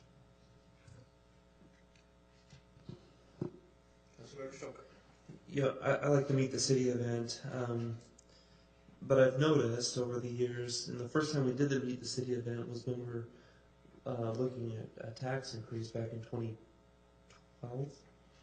And that's when we had a really good turnout, because it was a good opportunity for people to come in and ask their questions and find out where the expenses lied and what the city's financial health was. But the year after that, wasn't a really big turnout. There weren't any pressing issues for residents to take time out of their schedule to come down to the city. And so I like the idea of maybe moving that in and kind of allowing the city's different departments and committees and stuff to kind of be a part of the library summer kickoff health fair, which they already do, unless there's a pressing issue. And then I think we do the Meet the City. But to be able to bring all of the city staff and volunteers in here for just a bunch of scouts, I think is not being fair to those that volunteer their time. Yes, please. If I could add, I think that you have done a great job, and council members, when you've been asked by scout groups and stuff to meet in the afternoon, and that meets their meeting times and stuff. So we can obviously work with the library to have some more exposure during that time, because we have staff already there, and that way that would allow us to reduce one more expense. For the number of people that come, I would prefer accommodating their needs based on group by group, and then we just have one or two staff members involved with that. So if you're okay, and to keep this moving along, how about if we try not doing it this year, see what the results are, and we'll incorporate some more activities into the library kickoff. Is that okay? Yes, Councilmember McConaughey. Thank you, Mayor. I still like the idea of doing a Meet the City to kind of go over some of the bigger issues, because even though we're not necessarily looking at a imminent property tax increase, there's a lot of things that I think that we could educate residents about and solicit their feedback. Development going on across the street, issues with the soccer complex. I think it would be good to have like an annual Meet the City event, but have it designated to touch on various topics, parks and green space, some of the different things that we put focus on in our meetings in January. I don't want to just kind of toss it out the window, but I would try and use it in conjunction with some of the other things and maybe have it more focused so it's not all the city staff out there. But do think is beneficial. I don't like the idea of just tossing it by the wayside. And Yes, Bryce? what I'd like to add on that, Councilmember McConaughey, one of the things that I've been considering is our budget process in the past, having an executive budget committee and some things like that, maybe hasn't been the best way for the public to be involved with it. So what if we considered after the strategic plan, some of the things that we want to identify for the budget, work towards having 1 or 2 nights where you as council can be here to allow individuals to come in and hear what we're looking at to do with the budget, talk about those kind of things, and maybe spotlight any of these other projects. It wouldn't require as much staff to be here for that, and it would allow you to focus more on your goals and some of your strategic things that you want the public to be involved in. Open house. Yeah, and have it more tied in with the budget so more citizenry can be involved than just a small handful. Would you be opposed to that? I'd like to reevaluate this. I agree. I think that we need to have more, maybe some meet the council and or town hall meetings, whichever. But I think they need to be not so structured. I think we need to set them up as we're doing an open house or a something. storm drain review or something similar to that, rather than just schedule one for March 4th. I think that's too rigid, and I still want to be available, but to have the entire staff plan for the 4th of March is, I don't think that needs to be. Yes? I'd be in favor of scrapping the idea of March 4th, or rather bringing this back at strategic planning to say, do we want to do some sort of community connection event sometime during the year, and what would those topics be that we want to breach? I mean, where we tried to bring the Parks and Open Space bring or open houses to everybody last year, maybe we could, whatever the topics turn out to be, focus on that, and not necessarily just centric to the budget. I think we ought to talk about it in strategic plan. So let's scratch it for now. Let's put that on our last item tonight, and we'll put that on for a discussion. Is that okay with everyone? Yeah, I think. I mean, I was even disappointed in the open houses we had for the parks assessment. A lot of staff time went into that, and we didn't have that many shows. So let's talk about it more at length. Our next one is Comcast Cares. As you know, this is our second year being a Comcast Cares site. They have given us a goal to reach or exceed 2,000 volunteers. Comcast Cares does provide T-shirts for the volunteers, breakfast and lunch, and water. Yes. They also give us $3,000 in supplies. Yes. I kind of figured. Getting to the River Festival was started last year by the River Commission.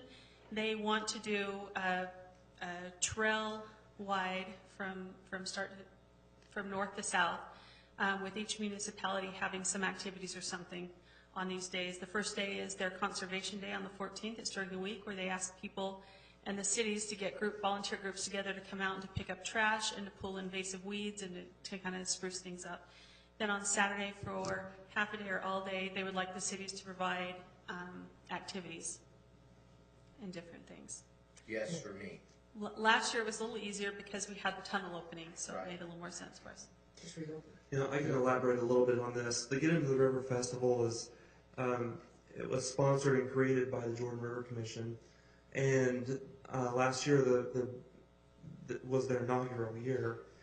Was quite successful, but they found, and just to kind of set things in perspective a little bit, the Jordan River Commission actually operates under a very small budget.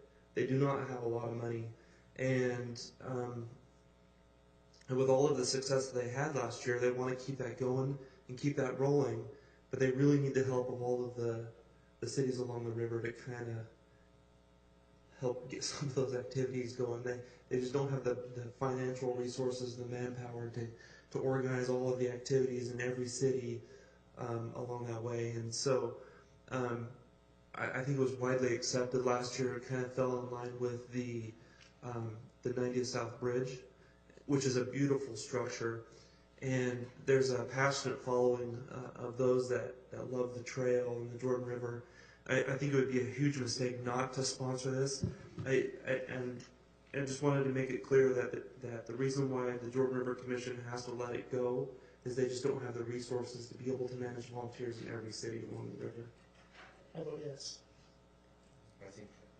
Anyone against doing that? I think that, yeah, absolutely, there's been a lot of money put into that, really a lot of use by our residents, and so, yes.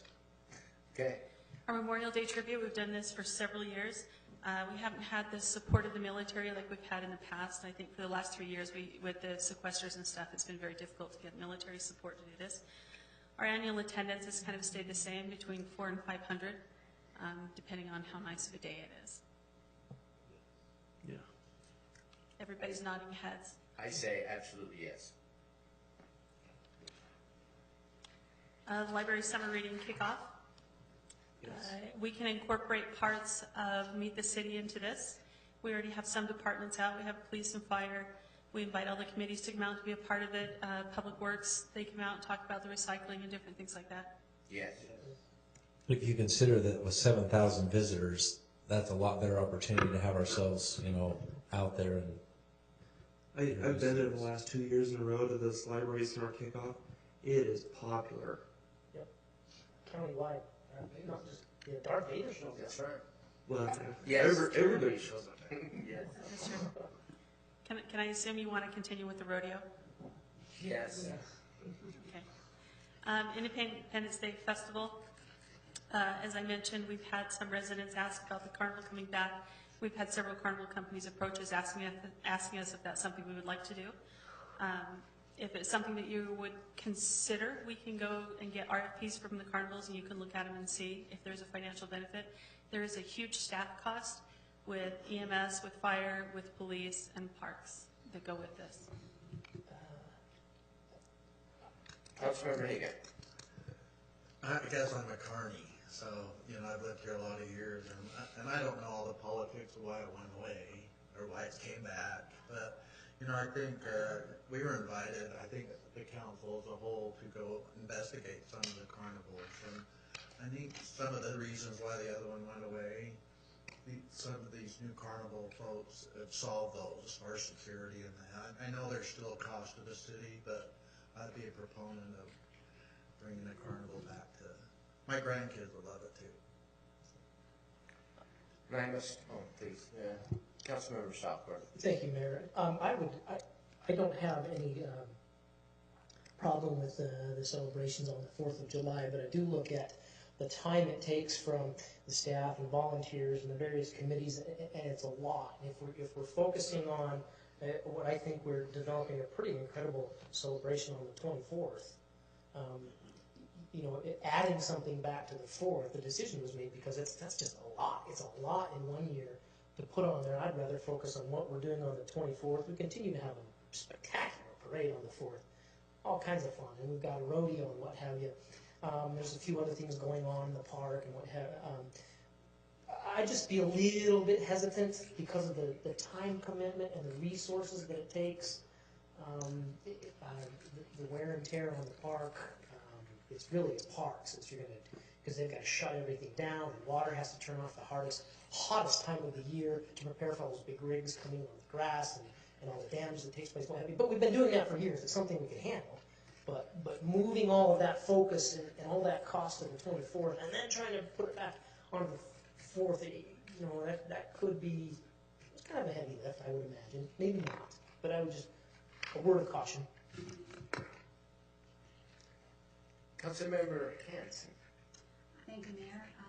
I would like to not have the carnival as we did last year. We did not have that. I think it's a very busy day for staff, for our public safety officers, with the parade and then the rodeo later in the evening. I think that puts a lot of pressure on staff. It's an expensive city.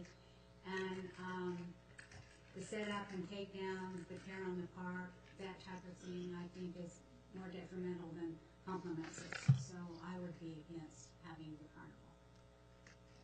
Councilmember McConaughey. Thank you, Mayor.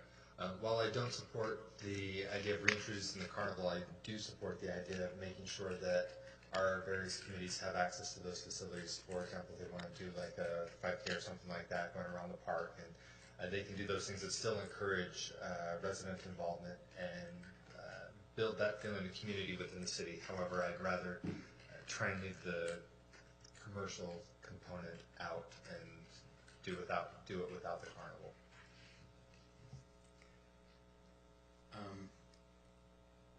I did attend one in a city to the north of us last year, and it was very much different than the carnivals that we've had in our city. I must state the ride. I don't care for carnivals much, but my grandkids love them, and they did make the statement that there was a considerable amount of net to the city that could cover the expenses. And I think we ought to investigate it at least. The one thing that I heard, the only negative I heard about our celebration on the 4th was, why don't we have the carnival anymore? Can you bring it back? I heard that numerous times. No other negative comments whatsoever. So I would still like to investigate, one of the upper end carnivals. Yes, please. No, I agree with the mayor. I think the old nasty Carnegie thing that used to roll through the cities is not something we want in our city. But some of these regional high-class carnivals, I think it's worth looking into them and seeing if it makes sense. Rather than trying to make a decision without that information, I think right now is just not fair to our residents. So it looks like we're widely split on this issue. Can we at least gather the information and then bring it back? Yeah. Go ahead, please. Julie, in the past, I think last one we came through was our contract was something around they guaranteed $10,000 plus a cut of concessions. Is that correct? Correct. Yeah. What was it? 15% or something like that? I think the most we ever received from them was $13,000. Okay. And so it'd be curious just to know what we estimate our parks and your staff, you and whatever else. What's that staff outlay with police and fire? Closer to $30,000. Okay. So it's definitely going to be a cost to the city. So we need to go into this knowing that we're going to pick up anywhere from $15,000 to $20,000 in the cost. Okay. I'm just curious. Just to be clear, the person that ran the carnival that I went to that would really like to come because of the schedule they have, they come out of Texas, stated they guarantee $25,000 to the city. So again, I think there's parameters that we could work within that would make it more bigger appetite for that. So, Mayor, with that comment, I would walk back half of my comments and just say I'd be willing to sharpen a couple of pencils and look at that. I'd just like to look at it, and if it doesn't work out, it doesn't work out. And it may be too late this year anyway, but I'd just like to keep the door open because of the comments that I've had from, quite a few citizens actually. So, is anybody opposed to allowing Julie to? Looks like we're okay to. I will get an RFP out on the 1st of January. Thank you. Independence Day Parade, we've been doing some upgrades on that. We have some more upgrades coming this year that we'll bring to council to let you know about, but it's going to be bigger and better than ever. Yes. Movie in the park, we've cut those back last year to just be one movie in the park. This is our largest movie in the park, obviously on the 4th of July, and it's 3,000-4,000 people that sit there and watch the movie waiting for the fireworks. Yes.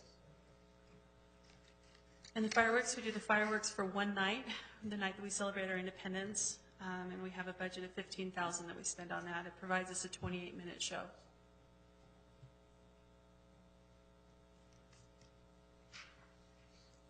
Yes. Yes. We brought this to council a couple of years ago to put an enduro cross in the arena. It's kind of a, Ben maybe, Councilman Southworth may be able to explain this better. It's a high excitement motocross motorcycle event to go out there. The arena size is actually perfect for what they want to do. They bring in different obstacles and stuff, and people on motorcycles race around it or the side-by-sides and do that. Yes, for me, I think that it's, the video you showed me and the meeting that we had, I think it would be something that our demographic would just love. I would throw out, you described as motocross. Motocross is fun, but motocross is boring compared to endurocross. It's like going to the circus and like all the circus animals out at once and trying to watch all that and everything that happens at once. It's overload to watch one of these events. It's quite spectacular to try to just everything that goes and the event is exploding over the last couple of years, and it's quite spectacular. Yes. Yeah. And then the West Jordan Demolition Derby. Yes. Yeah. And that still does make a net, doesn't it? I mean, it was fabulous last year, even though we got rained out for a bit. Comes really close to breaking even when I make people leave for lightning.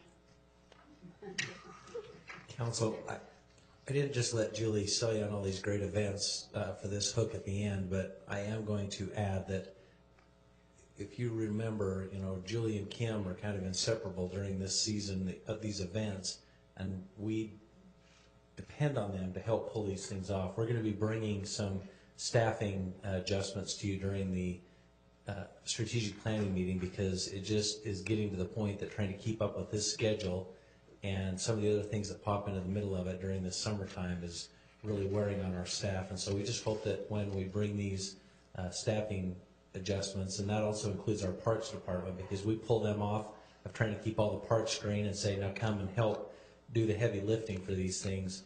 It's really taxing on these departments. So we hope that you'll remember this tight of a schedule during the summer and what a great job they do, but that we need a little help for them. So we'll have that discussion at a later date. I just want to kind of tee that up for you for that meeting in the January. We'll go to Council Members Southworth, but the other thing I'd like to incorporate after Monday night, and you saw, I really believe that we can, if we promote this well and get it set up too, I think we can take some of the pressure off some of the staff with the citizens we have available. I really, it's our responsibility as the council to get them involved, but I think we can do that. And please comment. You kind of stole my thunder there. Oh, fine. Well, both of you did. I was gonna say that sometimes there's a question of whether all these things we talk about is the proper role of government. And that's a really good discussion to have. But I think it is a decision that we have made, and rightly so, that this is a quality of life experience that we're talking about. And that's what we're gauging in our city, to increase the quality of life. And so I would say, yes, we need to, if we're going to make these decisions to do this, and we need to back it. I've watched for a number of years, watched Julie and Kim, and I won't, not just them, but primarily they are, my hat's off to you, and the work that you tirelessly conduct. And you have a great supporting cast, some of the folks sitting here and the people that work for them that do a spectacular job, and I don't think you hear that enough. So let's put our money where our mouths are and give them the support they need. That's right. And if we're going to do it, let's do it big. Thank you. And that's all on that item. Okay, so we'll move on to item G, discussion and possible direction regarding the 2015 West Jordan Pioneer Days. I'd like to bring up Justin Osmond, and he has a short PowerPoint to discuss as well. Okay.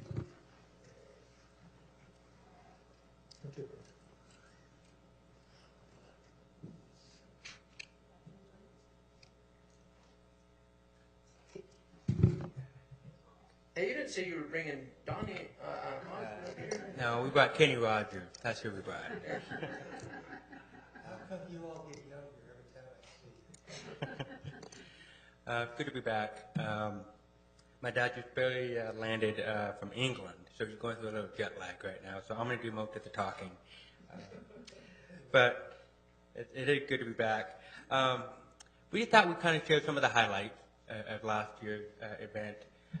First of all, hope I'm pushing the right button here. Did I push that?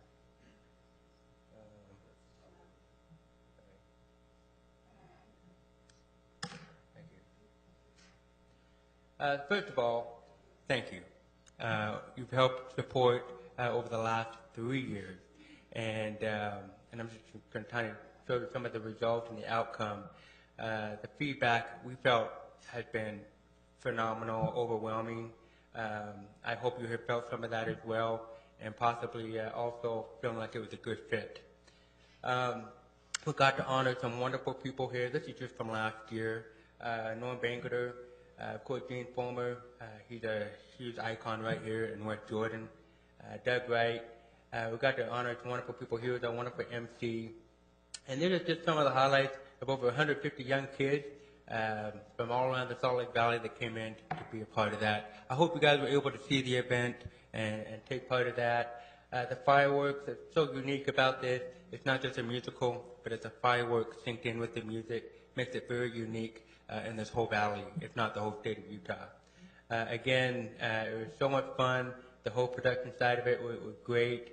But because of West Jordan City, because of you and your help, we were able to help over 30 families with the gift of hearing. And that's huge. And we just wanted to kind of point out a lot of the children right here, a lot of them right here in West Jordan, as well as the whole Valley of Salt Lake. That's what we call Better Hearing Smile. So you guys helped us have that opportunity to also give back to the community. So not only paying tribute to our pioneers, honoring modern day pioneers, but also being able to give back to the gift of hearing. So thank you for that opportunity. We, of course, we had a 3-year contract with you guys. This last year was our last year with you guys. And we, of course, would love to come back. We've made some wonderful friends. And we felt like it was a great fit. Of course, you have to ask that question, is that a good fit for you guys? And we learned a lot as producers. And, you know, you can always make things better and bigger. But we feel like it's growing. That the potential is huge. People are talking about it, and the excitement we feel is still up in the air. One thing we would like to try for next year is to make it free. We noticed during the show, there were probably, I had someone go out there in the park, and there were probably 3,000 or 4,000 people in the park just to come watch the fireworks. And we figured, well, how can we get those people inside? And so we would love to make it free. And we've made a couple of changes. We would like to make it, instead of a 3-day event, we'd make it a 2-day event. And we're probably not going to go with the festival in the park this time, but just to focus on just the production itself. So that's kind of what we would like to try it out, to do more of a free admission that'll bring in the masses. Of course, that's what we want people to come to West Jordan City and see the show. But more than anything, thank you for letting us be part of your family. We had a wonderful, wonderful time, made some great friends. Doug, good to see you again. He helped us out with the fireworks. That's a huge undertaking. And of course, the fire marshal too, right there, sorry. But anyway, we loved it. We'd love to come back again. And I think I sent you the proposal. So if you have any questions on that, we're basically just simply asking for what you gave us last year, just a little bit more, because it is a free admission. We just need to help cover our cost. This still does not cover all the overall production costs. We're willing to kind of do our due diligence, help bring in some sponsors to help cover the rest of that. Keep in mind, this is not a moneymaker for us. All we want is to pay tribute to our pioneers, to help continue giving back to the community, and to make this a great event for everybody involved. Justin, do you mind describing how you had set it up this year versus last year? Because, you know, I had the meeting with... So we talked about it, you know, possibly maybe even moving the actual event into the park. And we've done this before in the past, where we've actually set the whole stage, the staging area, in the park itself. We all know that people go to the park, and we could actually set it up there if we wanted to. We created a fallout zone for the fireworks, and of course we'd have to run that by the boss there and figure that out. But that's just a thought, an idea that we could talk about. The venue's great. We love the venue. The only bad thing about it is if it rains, it's muddier than you know what, but we still make it work. And so we've had a couple miracles happen on that. But is that what you're referring to? Yes. Yeah. I just So wanted that's to just see the change. another idea to kind of change it up a little bit. But we do like the idea of making it free. People coming in. If you could help us cover the cost, then we can make, again, another great show.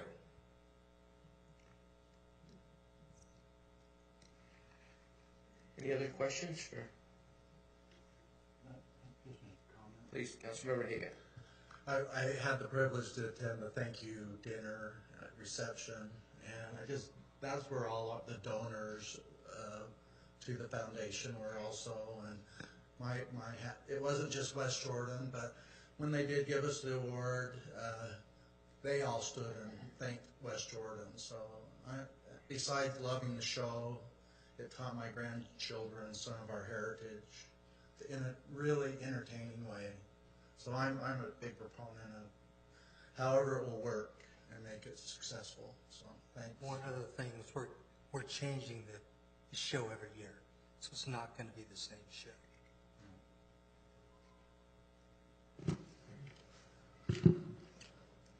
Please, Councilmember Southwood. I love the direction you're going in. Making it free while we could have a lot of attendance and moving out into the park. You just got me thinking that, boy, I think we have estimates in the past. We've had somewhere around 20,000 people there on a 4th of July weekend, and I imagine we could pack a lot of folks on blankets and lawn chairs watching this thing. And but I couldn't let you leave without saying thank you for all you're doing. Even though I didn't get a jump out of a plane last year, thank you for what you're doing. Don't ever do it. But thank you. It's a wonderful experience.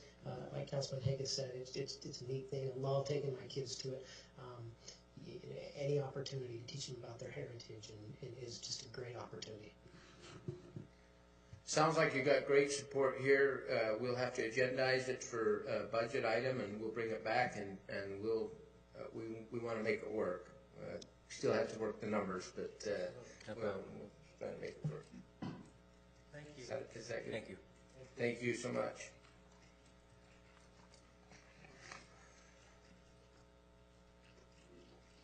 Okay, 2 items left.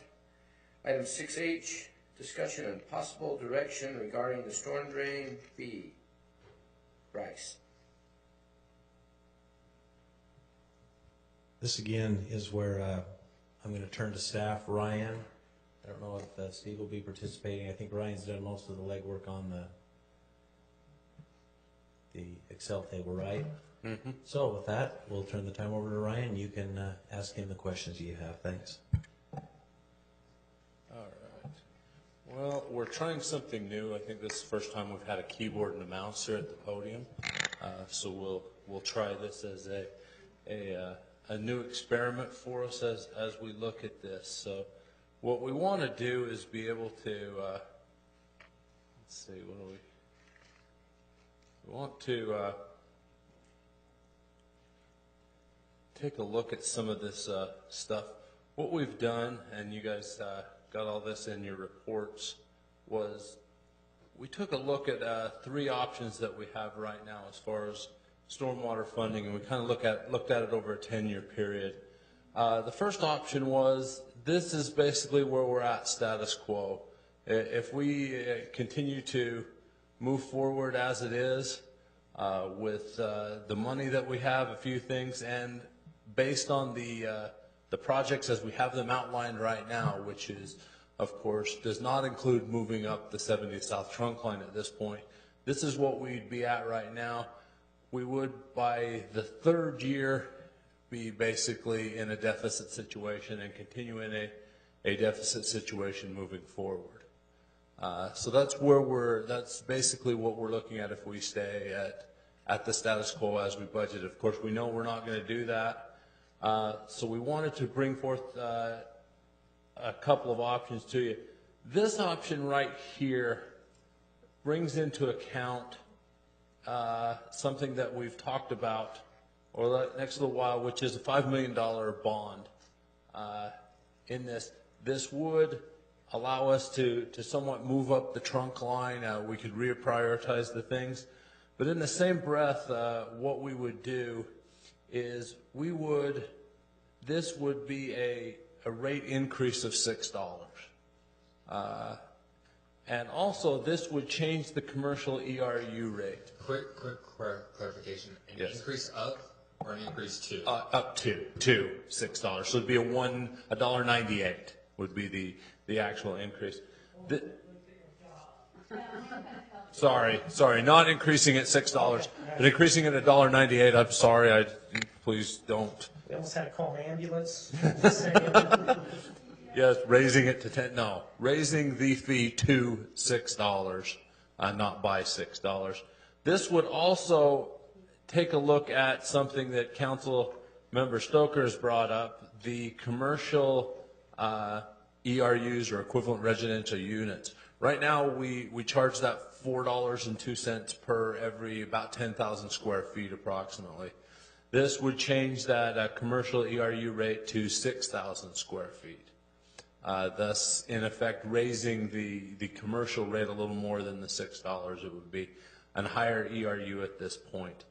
What this would do, in essence, with the bond is allow the city to, by the end of a 10-year period, actually have money left over once all of the projects were complete.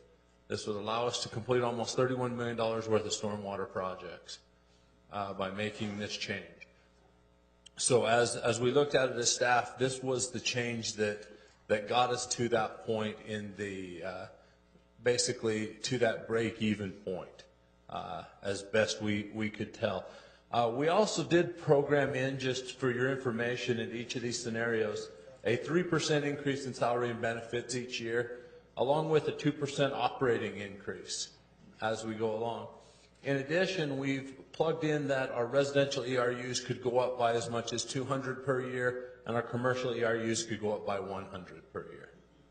So we've kind of taken into account some movement as the time goes along to factor into these numbers as we move forward. Option number 3 is basically, it's funny how this fits better on my screen and on my computer than it does here. But option 3, what it basically changed is it leaves everything status quo, but actually allows us to bond at the capacity which we have, which we estimate to be around $1.5 to $1.7 million. We plugged in 1.7 here for this. This would add the $6 million 70 South trunk line project to this year. What it would in essence do is get us through the next 2 years of stormwater projects, and including doing the 70 South trunk line, but then we would be back addressing this in the next year. So these are kind of the options we've worked out. What we also have is the ability on these spreadsheets, as we do this, to look at other options as we go along. Anything that we change down here in this bottom piece will allow us to, you will be able to see the figures in real time right here. So if you have other options to consider, we have the opportunity to do that in this form. Ryan, did you say that this one you just showed us anticipates a bond plus the $4 million transfer? Yes, the $4 million transfer would exist as right here, and then a bond for $1.7 million. 1.7, okay. Yeah. Now, the previous one anticipated a bond for $5 million? Yes, that would be doing a... Plus the $4 million transfer? Yeah, here's the $4 million, and then here's the $5 million bond, yes. And then your payments for the bond come in down here. Now, what's the difference between asking for $5 million and 1.7? The other is it the ability to service the bond? Is that absolutely? We would have to, in essence, raise the fee to get a $5 million bond. To do 1.7, we could probably do a 1.7 to $1.5 million bond with the fee structure as it sits now. Okay, thank you. Councilmember Stoker. Just a quick question for you, Ryan. Those with option number 3, where the rate is increased to $6. That's option 2. Yeah. Oh, I'm sorry, option 2. Mm-hmm. That appears to be the long-term solution. Yeah, that would be a long-term solution, absolutely. So, from what I understand, is if we hit $6, then we don't see an increase to that fund like hardly ever again. We could possibly, depending on everything that went to inflationary rates, we could see that. The other great piece of this $6 million thing is this payment would go away at the end of 10 years. This is the payment right now back to the general fund on the detention basin at 5600 South. This payment would be 1 year, would go away in 1 year because that would be the $5 million bond. So you, in essence, pick up in the 11th year almost another $900,000 to put towards projects. Do you feel comfortable that if we wrote into the resolution that thou shalt not come back to the well, that we'd be okay? Do I feel comfortable saying if we pass this, I wouldn't come back within a 10-year period? No, I would never say that, Councilman. It's wishful thinking on my part. This, like I said, these are projections. You know, as I've said before, and as my wife will attest, I've been wrong before, and I'll be wrong again.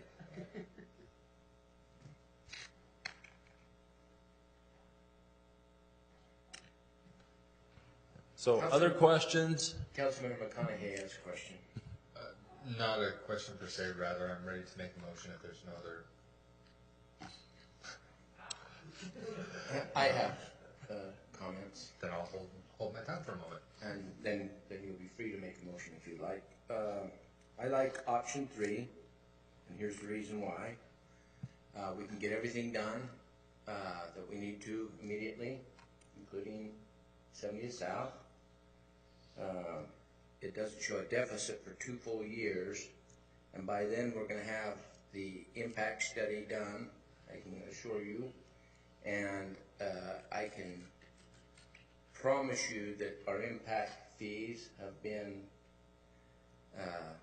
way below what they should be, and in fact I'll give an explanation, and I'm like a broken record. I stated the same thing 10 years ago, 9 years ago, on up to 3 years ago.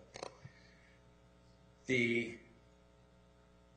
70th South storm drain should have been paid for in impact fees without having to make any kind of budget adjustment, because the impacts to the storm drain system have been from new growth. Now, yes, it's past new growth now, but the impact was felt by the stuff that happened at Jordan Landing and beyond.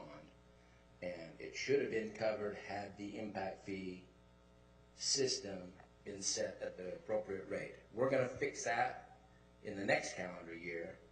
And so if there's an increase that needs to be made, it should be after that second year, in my opinion. So please make your motion now. Thank you, Mayor. I would move that we direct staff to bring back a new rate following the method laid out in option number 2, which would be an increase of the stormwater fee to $6 per ERU, and then change the calculation for commercial customers from 10,000 square feet to 6,000 square feet per ERU. Sorry, just to clarify, I want one question in regards to that. We right now have a cap on commercial of 80 ERUs. Would we only charge up to 80 ERUs on a commercial? We only have 20 people who are over that amount right now. I'm wondering if when council does this kind of direction, are they looking at increasing that cap on the ERUs as well? When information comes back, I'd like to see conversation about that, because with the commercial entity of that size, I would assume that we would have some requirements in place that they take care of some preventive measures for their own treatment. Yes, that's why they're capped. Yeah. Okay. We have a motion by Councilmember McConaughey. I second it. Councilmember Stoker seconds the motion. Discussion to the motion. I do have a comment. Councilmember Southworth and then Councilmember Hagan. 2 quick comments. First one about that cap. I would be in favor of leaving that in place because it becomes a deterrent to our economic development designs. At that point, when you talk about that large of a facility and you start burdening them with those, all we're going to end up doing is negotiating that back out. So I would rather not go down that road at this point. That's just my opinion there. The second one is I agree with the sentiment Mayor Rolfe had expressed. I could be talking to option 2. I really think option 3. I joked about thou shalt not, but I believe that we're going to have to go back anyway. I would rather get us through this next round of this immediate problem that we have. We're going to concentrate a lot of resources on that, to fix that, plus some other smaller ones. But then we can reevaluate that and make it work. I just don't have confidence that we're not going to be having this discussion anyway. Even if we do go to $6, we're still going to be doing this again in the near future. Wait a second. I will not be. The rest of you will be doing this in the near future. Because Well, that actually ministerial, are you sure? about that? Sure, because that will probably be beyond January of 2016. So I would suggest that we probably go with number 3. So at this point, I'd speak against the motion. Councilmember Hagan. So, is this $6 a month? Yes. Okay. Yes. So how much does that a year run? $6 a month, that would be $72 a year. It would What be. are we currently at? We're at 402. It'd be approximately a $24 increase to each household per year. Well, I'm going to be opposed to the motion. I should ask you that before the motion. I apologize. Mainly because I think we need to focus on getting our results back from the study. We need to focus on solving the 3200 West issue we all know about. We've had residents in our chambers here. And I think that option number 3 solves that issue. And so I'd be opposed to the motion because I'm in favor of option number 3. Thanks. Councilmember McConnell. Thank you, Mayor. Option number 2 should solve that issue as well. And the reason I went with option number 2 as opposed to number 3 is because there have already been a number of factors within the larger issue that we said, well, let's wait a little bit and see what happens. And, well, let's wait till we're a little bit further down to make some more changes. We've done that with a couple things. As far as waiting for the updates on the master plan before we make a number of decisions, waiting for, we postponed funding for another gentleman who has issues that we thought would be addressed as we make the updates. So I want to be sure that whatever action we take is sure to fix the problem so we don't find out, oh, well, that 1.7 that we're able to bond for, there have been changes made, so it's not quite as much. We don't have enough money. We have to go back and do things again. I just want to make sure that everything is placed so that we can run with it. It's a relatively nominal dollar amount, and for the folks who are affected, I mean, that actually $2 a month, it'll still take a couple of years till that pays off the number of sandbags that have been delivered to my home and some of the neighbors around me. So I just want to make sure that we get everything right off the bat, and then hopefully next year when we go through, we'll be able to already know exact quantifications of some of the changes that Mayor Rolfe has mentioned because of impact fees and things like that, and we could be looking at a reduction. But for now, I would like to just go with option 2, where we have the increase, where we know that we'll absolutely be able to have all the funding necessary so that we can chase everything down. I don't want to chance it. Councilmember Nichols. Thank you, Mayor. I'm kind of torn on the 2 options, 2 and 3. The motion that's being presented, I think I'm leaning more towards that for one reason. Could probably say actually 2 reasons. Primarily was as a point that Councilman Southworth brought up, is that I guess you just made a statement. It wasn't really. You just made a statement about the fact of it's a long-term plan. It's not just money for now that will get us through. I am tired of kicking the can on issues, and this is a financial mechanism that creates long-term funding, and it's not debt. I mean, there is debt in there because we were transferring. Well, it wasn't debt, I guess. It was the $4 million that's coming over. That's not debt. The other option is debt, and we're already talking about bonds on several other issues, from the lights and everything else. So that would be one reason. The other reason is it's a component that Councilman Stoker brought up, which was the fact that who is the biggest, I don't know if you say user, injector of the water into the system, and it is the commercial entities. And this is an attempt to correct that to some degree. Your yards are basically the water that's coming off your house into a rain gutter, and whatever's put onto a driveway, and then it comes down the driveway. Basically, you're paying for your driveway is all that your residential users should pay for in stormwater, because everything else is being absorbed in the grass. But your commercial entities are parking lots, and their roof water is going into those parking lots. It's entire, and this is a correction of that principle. takes the burden away from the citizens and puts it more on towards those who are putting into the system. So really for the long-term fix and the fact that it's correcting what we probably implemented incorrectly in an unfair way originally, I think it corrects it. I do like option 3. My negative side in my brain is that we're talking about a lot of debt. We keep talking about more bonds and more bonds and more bonds, and this is just one more. And so this option 2 seems more favorable to me. But option 2 has debt connected to it. There is some debt as well. I just wanted to make one. Oh, go ahead. A point of clarification, if I could ask you, what was anticipated? Is there a trigger on this? When does this take place?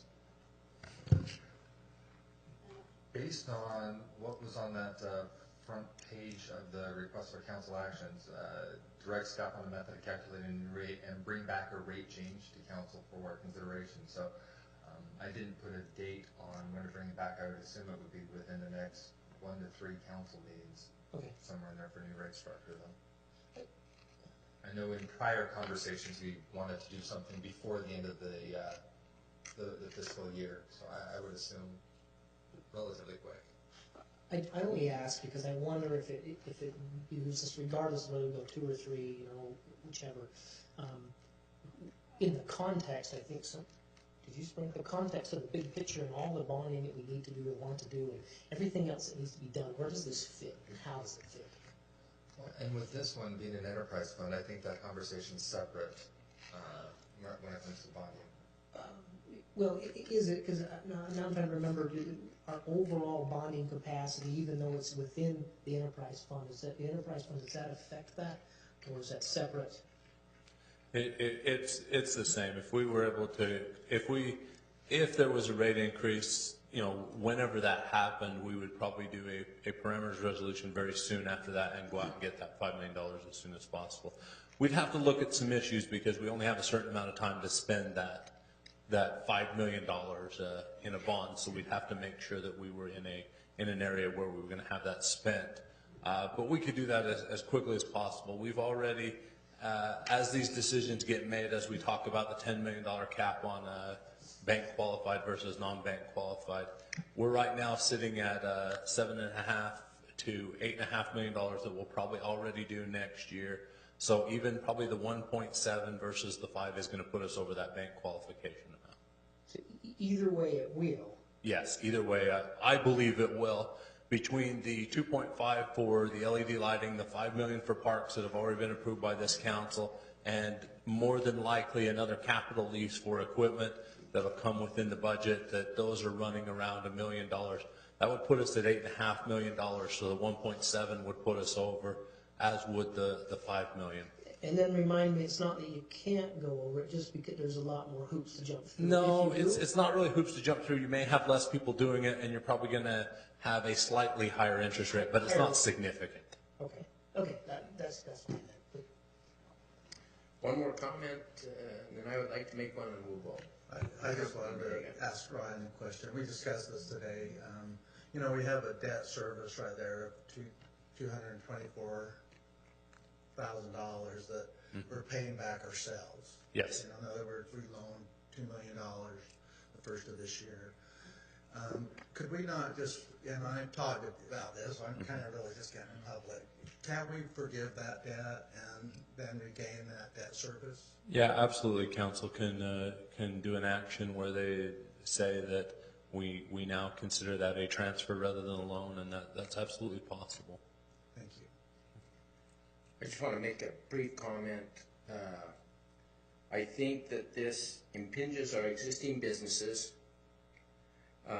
who have, it's minimal on the amount that residents would pay. I would agree with everyone that's talking about this. Very minimal, but the businesses who have, first of all, paid large impact fees, not enough in my opinion, but large impact fees, and then retained the water, put in the control structures to retain the water on their side at their expense, and now to increase the amount of ERUs to those businesses, I think is counterproductive to the economy of our city.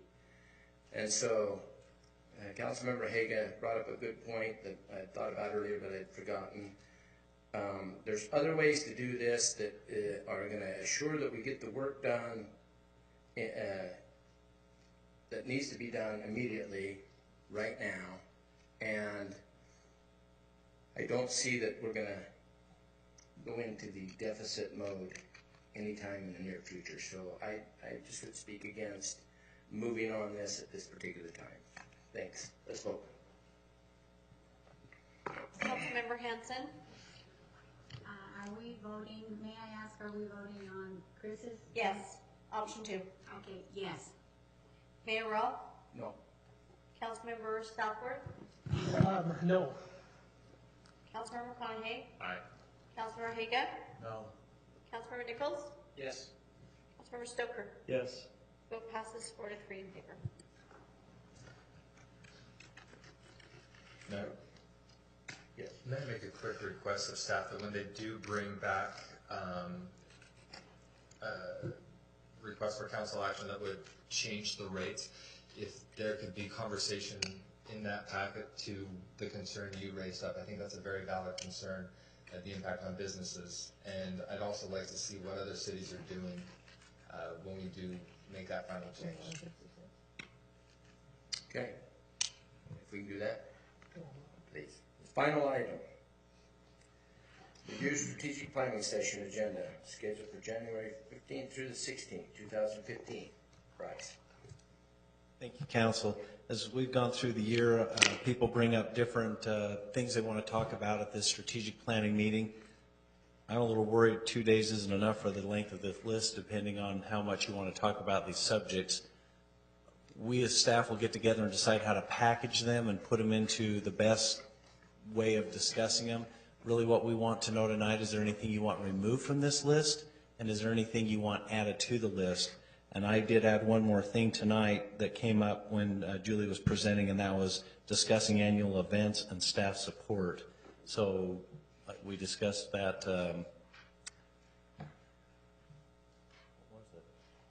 Meet the City, and just discussing that during the strategic planning meeting. So anything that you would like added or removed? Bryce? Uh-huh. With our last strategic session, we were proposed the ERP, and now that it's been implemented, I'm wondering if we can have kind of a demonstration of how that works, how we can facilitate reports, I might talk to Ryan about that. If it's possible, I'm not sure we're at that point though, but that would be nice. Yeah. Please understand too that the full ERP is not implemented. We still have a lot of departments that haven't been, but we could definitely, where it's a web-based, work to give you a presentation on how it's working and what it does. You bet. Anything else? I would like to have a discussion. It could be fairly short, I believe, about the priority of projects. Specifically, I'm talking about 70th South. Hopefully by then, we're going to be pretty close to having the first section of the Hanson Allen Loose study on stormwater that would, do you think by the 16th? Yeah, I think we're still talking about early February or middle of February. And Mayor, I'm seeing that about midway down it says capital projects and funding options, and so that's what we had anticipated right there is you'll discuss priorities. We'll clarify that a little bit. Okay. Specifically, so I can just let staff know without being, I'm looking to have that designed and under construction in 2015. And I believe that it needs to be split into two different projects, one east of Redwood Road and one west of Redwood Road. So I know that our staff will be pushed to do that, but we have the funding available to do that. I would like to see that split like that, and I'd like to see the consulting engineer that designs it also be over the inspection and turning over, so that we don't burden our staff with another project, so that they guarantee that it's under their errors and omission insurance, and they turn the projects, both of them, over to us in a turnkey fashion and eliminate what I believe will study will bear fruit, but I believe we'll stop the 30-year problem that we've had in that area. So that's just my ideas. That's not saying, I just want so that everyone on the staff knows where I want to go with this, and that would entail having the 2 canal crossings done by April 15th. So that's aggressive, I know, but that's what has to happen to make it work. So so they know at least where I'm coming in strategic plan now. I just appreciate it. Wendell's been warned. Okay, anything else? That's it for me. Oh, Councilmember Nichols. Thank you, Mayor. Just one other item, I don't know whether it needs to be a separate bullet item, but I want to definitely make sure we get into the parks discussion again. Parks. What we're going to also do is just review all the goals from last year and see if there's things that you want to carry on and continue. But I'll just make that a note that we... From our last mid-year meeting, I mean, we really basically pushed it to this meeting to really see where our sales tax was, to see how much money we could throw their way. So I wanted to make sure we review that. So we'll call that parks funding then and just see. All right. Now, and I'll just ask one more time, anything else subject-wise? Because I just want to talk a little bit about a couple other things. Any other? Yes, Jim. So, I think that just to add to what the mayor was talking about, I mean, in our budget, you know, we have our 5-year plan of all Capital our capital facility plan, right? I'm hoping that that's going to be a little more clear, because there's some of the things on the budget, it was just kind of pasted from the year before. So I hope we can maybe have some more update on capitals, roads, you know, across the board, even into the utilities. So. Okay. Thanks. Are you okay with the types of meals that we've had, providing a breakfast on both mornings and the types of breakfast and stuff that we've had? Has that worked okay?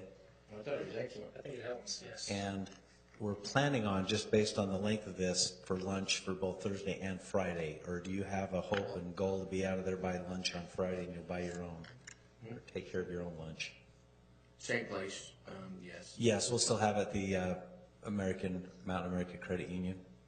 Yeah, I'm personally hoping it wraps up a little bit early on Friday. That's my anniversary, and I'd be careful of the verbiage. Oh, I got some things to Justin and add. his wife You are guys from aren't married? I think we could be out of there by 8 p.m. I've got stuff to add to that one, so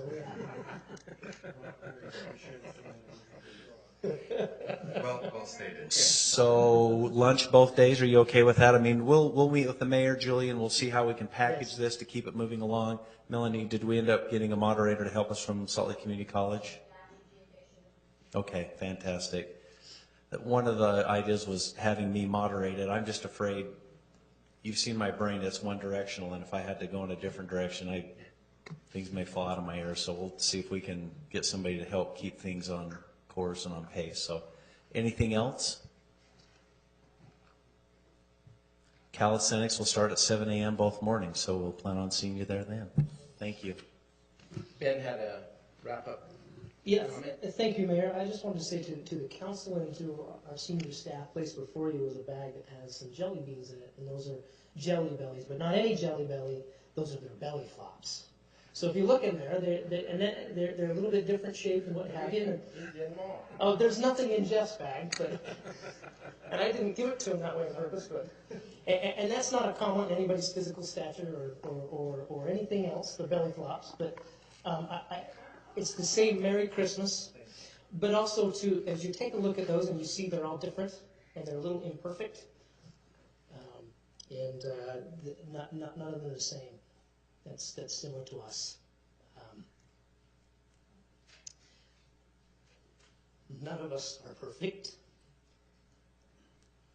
and we don't always look our best and act our best, but inside, there's always something sweet.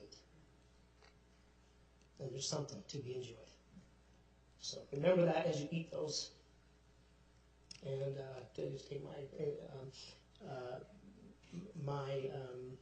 thank you for your friendship and association. Merry Christmas. Thank you, council members. We appreciate it. We do. for a motion? Move to adjourn. All in favor? Oh, wait, discussion, any discussion of the motion? All in favor? Aye. Aye. We are adjourned.